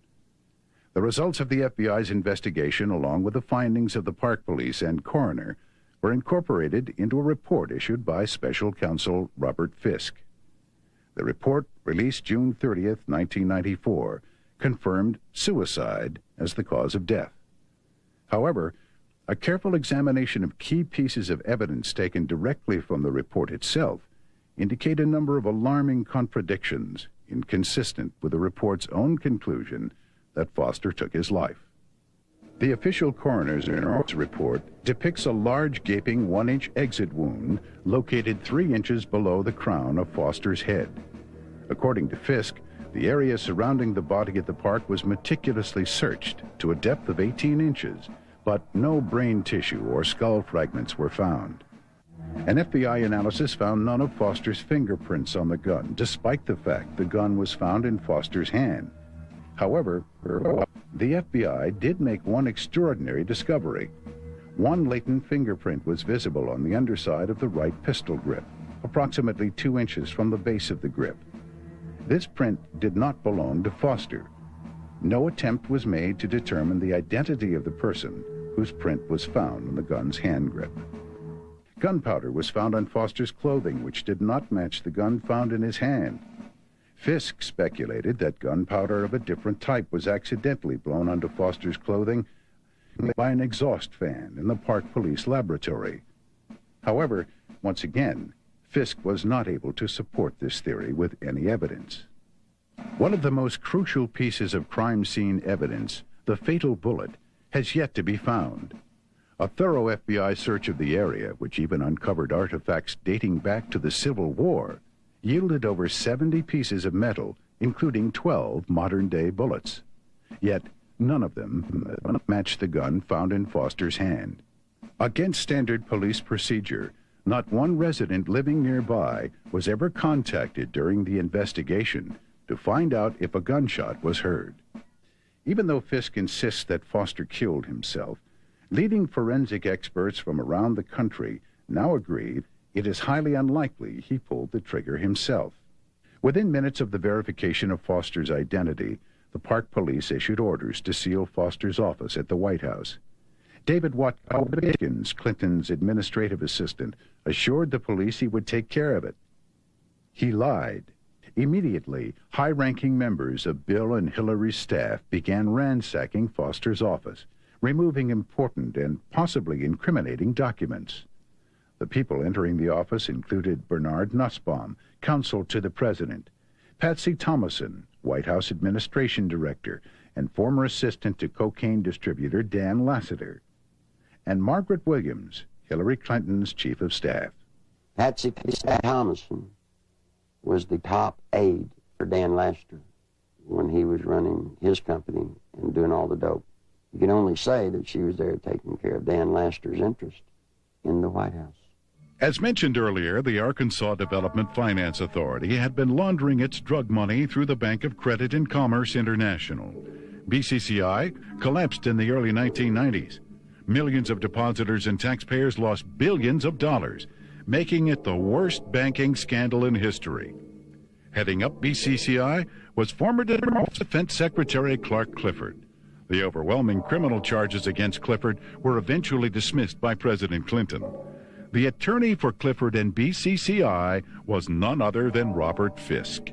Fisk knew that a thorough investigation of Whitewater would eventually lead to ADFA and his former client, BCCI. Fisk also knew he would never be able to complete his investigation since it is illegal to prosecute a former client. Fisk was not selected by the Justice Department to investigate Whitewater at all. but to simply subpoena documents and testimony, making sure they never see the light of day. The investigation of Whitewater is being handled by an independent special counsel whose appointment I supported. Our cooperation with that counsel has been total. Now think just for a moment. If there are papers that prove you did nothing wrong, then why would you destroy them so that they don't come out? Why would you hide behind subpoenas and the cloak of secrecy? No, see, Bill and Hillary Clinton have something to hide. And only through a congressional hearing does this nation have a snowball's chance of that truth coming to the light of day. That's the reason it's so imperative that the Congress of the United States rise to the occasion and meet their responsibilities to hold public hearings relative to this matter during this period of time, or justice will never be done. There are lots of people that come to me that want to tell the truth. They come to me, but they're afraid. They're afraid of losing their jobs. They're afraid of family members or themselves being hurt.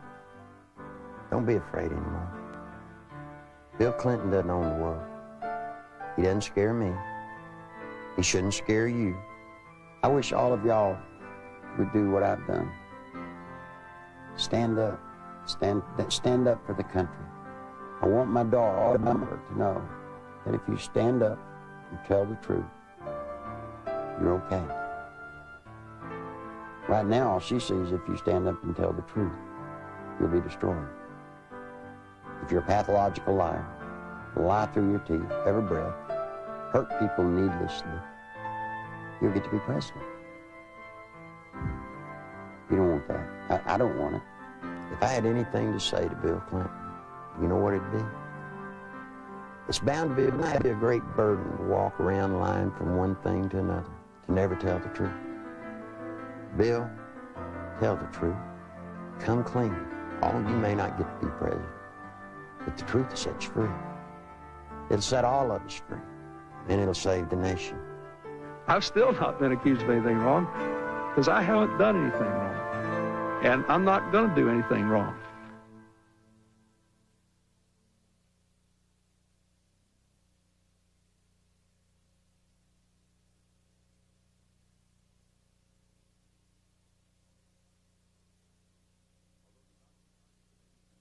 Although the documented information contained in the Clinton Chronicles continues to be reported in England and other countries, here in America, the media blackout continues.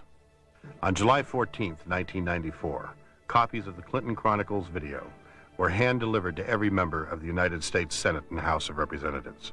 On July 25th, documentation supporting the film was presented to Congress at their request. Whitewater hearings were scheduled to begin the next morning. However, the then House and Senate majority leaders, plotting with Robert Fisk to withhold evidence, refused to allow any of this documentation to be admitted. In addition, eyewitnesses willing to testify under oath who could confirm Clinton's involvement in the Arkansas drug smuggling money laundering operation were flown into Washington, but were barred from giving any testimony. Once again, the Constitution of the United States was undermined, and the American people were not allowed access to the truth. That same day, a massive media smear campaign was launched against the Clinton Chronicles. Time magazine, Newsweek, U.S. News and World Report, and major newspapers around the nation simultaneously published false information about the video in an attempt to diminish its distribution. Nevertheless, members of Congress point to the Clinton Chronicles as playing a major role in bringing about the firing of Robert Fisk, as well as the reopening of the investigation into the death of Vince Foster. On August 3, 1994, Larry Nichols was arrested on false charges of writing 2 bad checks and failing to obey a yield sign 7 years earlier. The American media reported the arrest. When the Arkansas police admitted that the checks and traffic violations were fabricated, charges were dropped, yet the media failed to report it. Nichols has suffered 3 attempts on his life since the release of the video. Federal agent Bill Duncan, a 15-year IRS veteran with a permit to carry a gun, was arrested for carrying a weapon, then handcuffed to a pipe in the basement of the Washington, D.C. police station, and later released. This incident effectively brought the MENA drug smuggling money laundering investigation to a halt. Duncan was later instructed by his superiors to lie to a federal grand jury, regarding the results of his investigation. When he refused, he was forced to resign. Arkansas State Police investigator Russell Welch nearly died after being poisoned with military-grade anthrax, a poison available only through the United States government. Arkansas State Police investigator Dr. Lauder, who successfully led the investigation against cocaine distributor Dan Lassiter, was forced to resign after attempting to reopen the cocaine trafficking investigation into Don Tyson. John Brown, Saline County homicide detective in charge of the Ives Henry murder investigation, was removed from the case after providing Congress with information linking the Clinton administration to drug trafficking in Mena, Arkansas. Brown was forbidden by his superiors to discuss Clinton's connection to the Ives Henry case, and after his refusal to do so, was forced to resign. In February 1994, veteran journalist L.J. Davis was beaten in his Little Rock hotel room. His attacker tore pages from his notebook which contained information about the inner workings of the Rose Law Firm and the Arkansas Development Finance Authority. In March 1985, Wayne Dumond was castrated and subsequently imprisoned for allegedly raping Bill Clinton's 17-year-old cousin. Even after evidence had proven that Dumond had been falsely accused and was completely innocent, Clinton blocked his release from prison. To date, every case which would link Bill Clinton with any criminal activities have been effectively shut down by various governmental agencies. The one office that all of us universally look up to, irrespective of what party or political philosophy we espouse, is the presidency of the United States. Since the election of Bill Clinton in 1992, we Americans, with sadness, have learned week after week to have different stories come out from around the country pointing up the reality that we have in the White House today, a draft-dodging womanizer who is a pathological liar. It's a very dangerous thing for America and a dangerous thing for the world. I can only, conclude that the responsible course for the House of Representatives to do is to introduce a resolution of impeachment against Bill Clinton.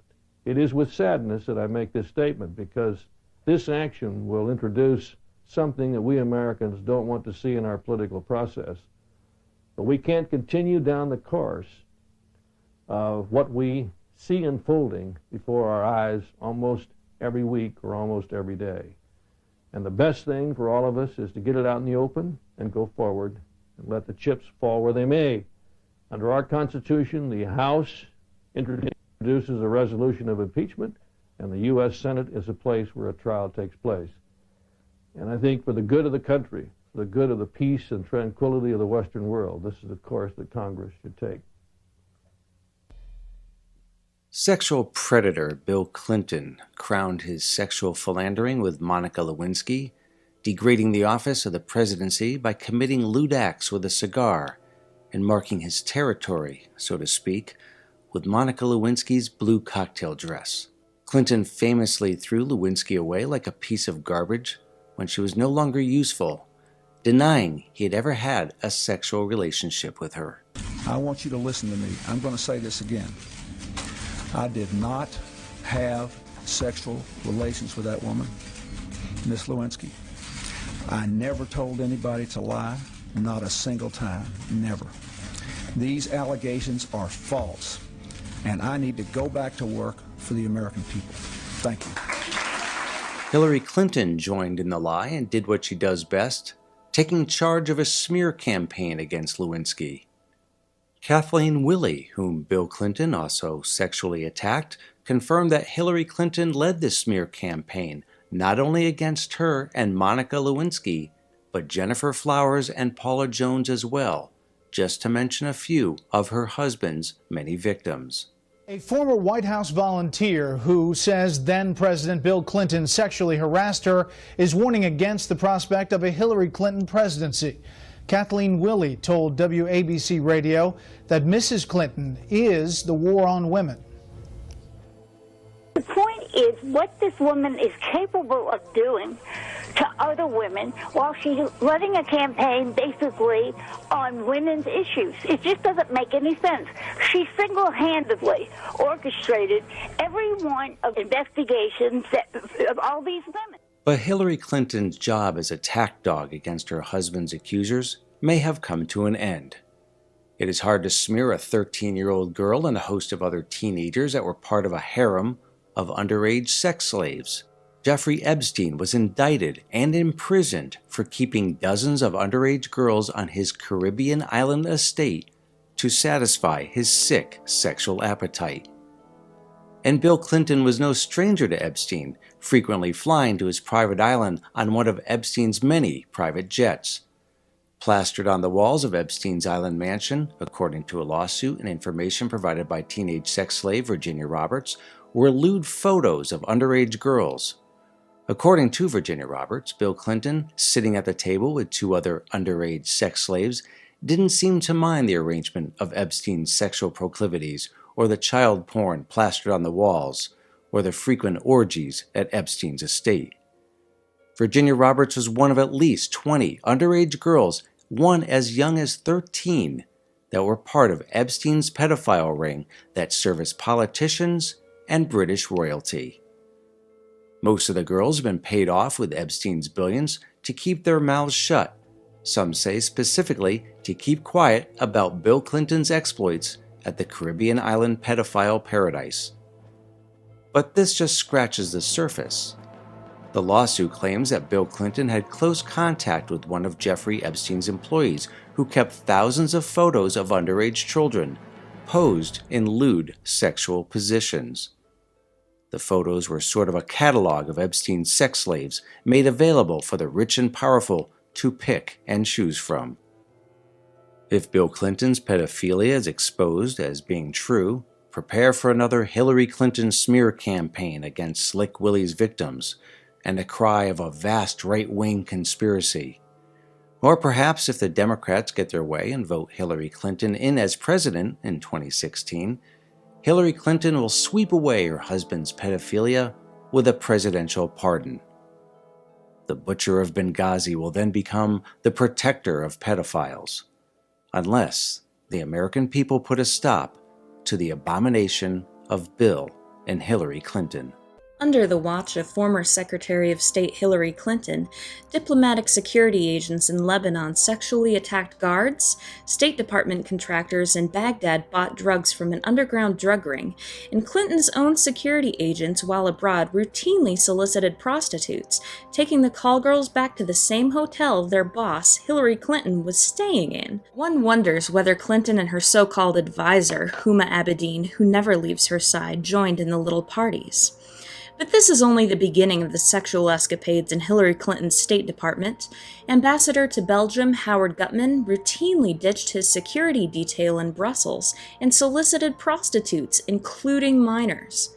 The initial suppressed Inspector General report charged Gutmann with pedophilia, sex with children.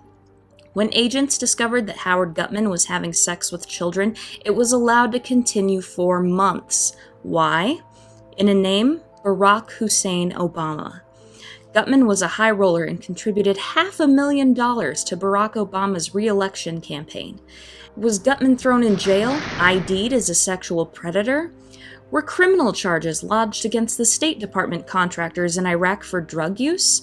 Were any criminal charges brought against anyone? No. It was all swept under the rug. It proved to be too damaging to the State Department. It proved to be too damaging to Hillary Clinton, slated by the Democrat Party to run for president in 2016. Hillary Clinton is no stranger to covering up sexual escapades.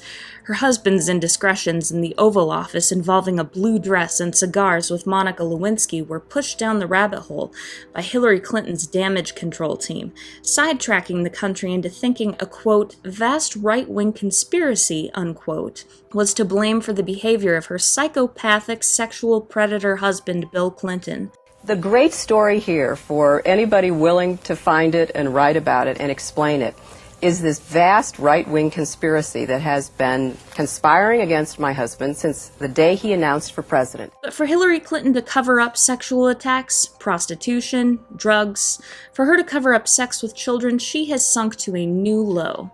But this is only the beginning. Aurelia Fedenissen, the former State Department Inspector General staffer turned whistleblower who brought Hillary Clinton's cover-up to the public's attention, was given the classic shakedown. Aurelia Fedenissen is claiming that she is being harassed by her former employer, folks at State.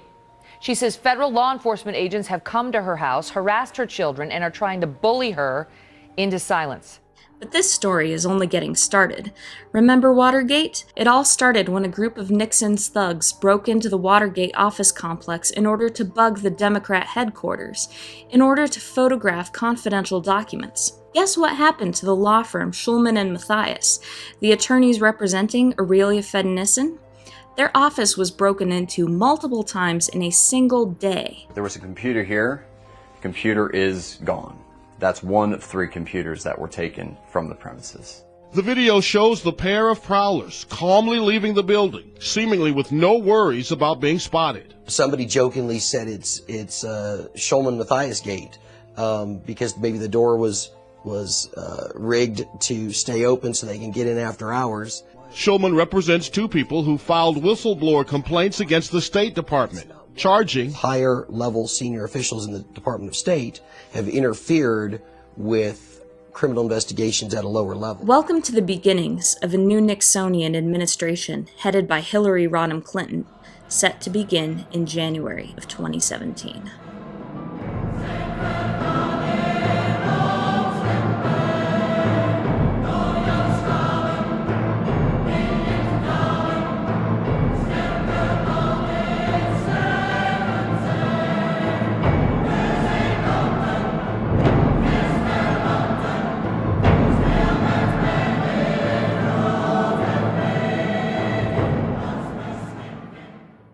It was 1978, and it was determined that I had endured sufficient trauma to carry out my first trial run operation. An enormous quantity of cocaine had been flown in on one of these operations, and I was to deliver it into the neighboring state of Arkansas. By that time, Bill Clinton's drug operation was in full swing. He was governor of Arkansas, and I delivered this cocaine to a remote airport in Ouachita Forest, which I've since identified as Mena Airport. I also delivered a little packet of information and a small quantity of cocaine, a personal stash from J. Bennett Johnston, to Bill Clinton. I delivered it to Bill Clinton, and he cut out 2 lines of the coke, and he did inhale.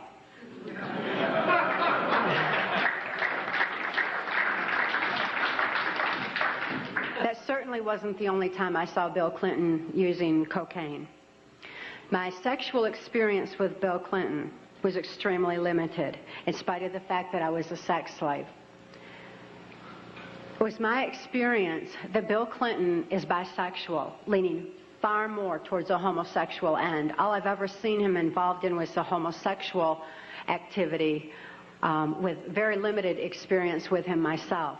Whereas my experience was much more prevalent with Hillary Clinton, because Hillary is also bisexual, leaning more towards a homosexual end, and it was she who accessed my sex programming to fulfill her perversions.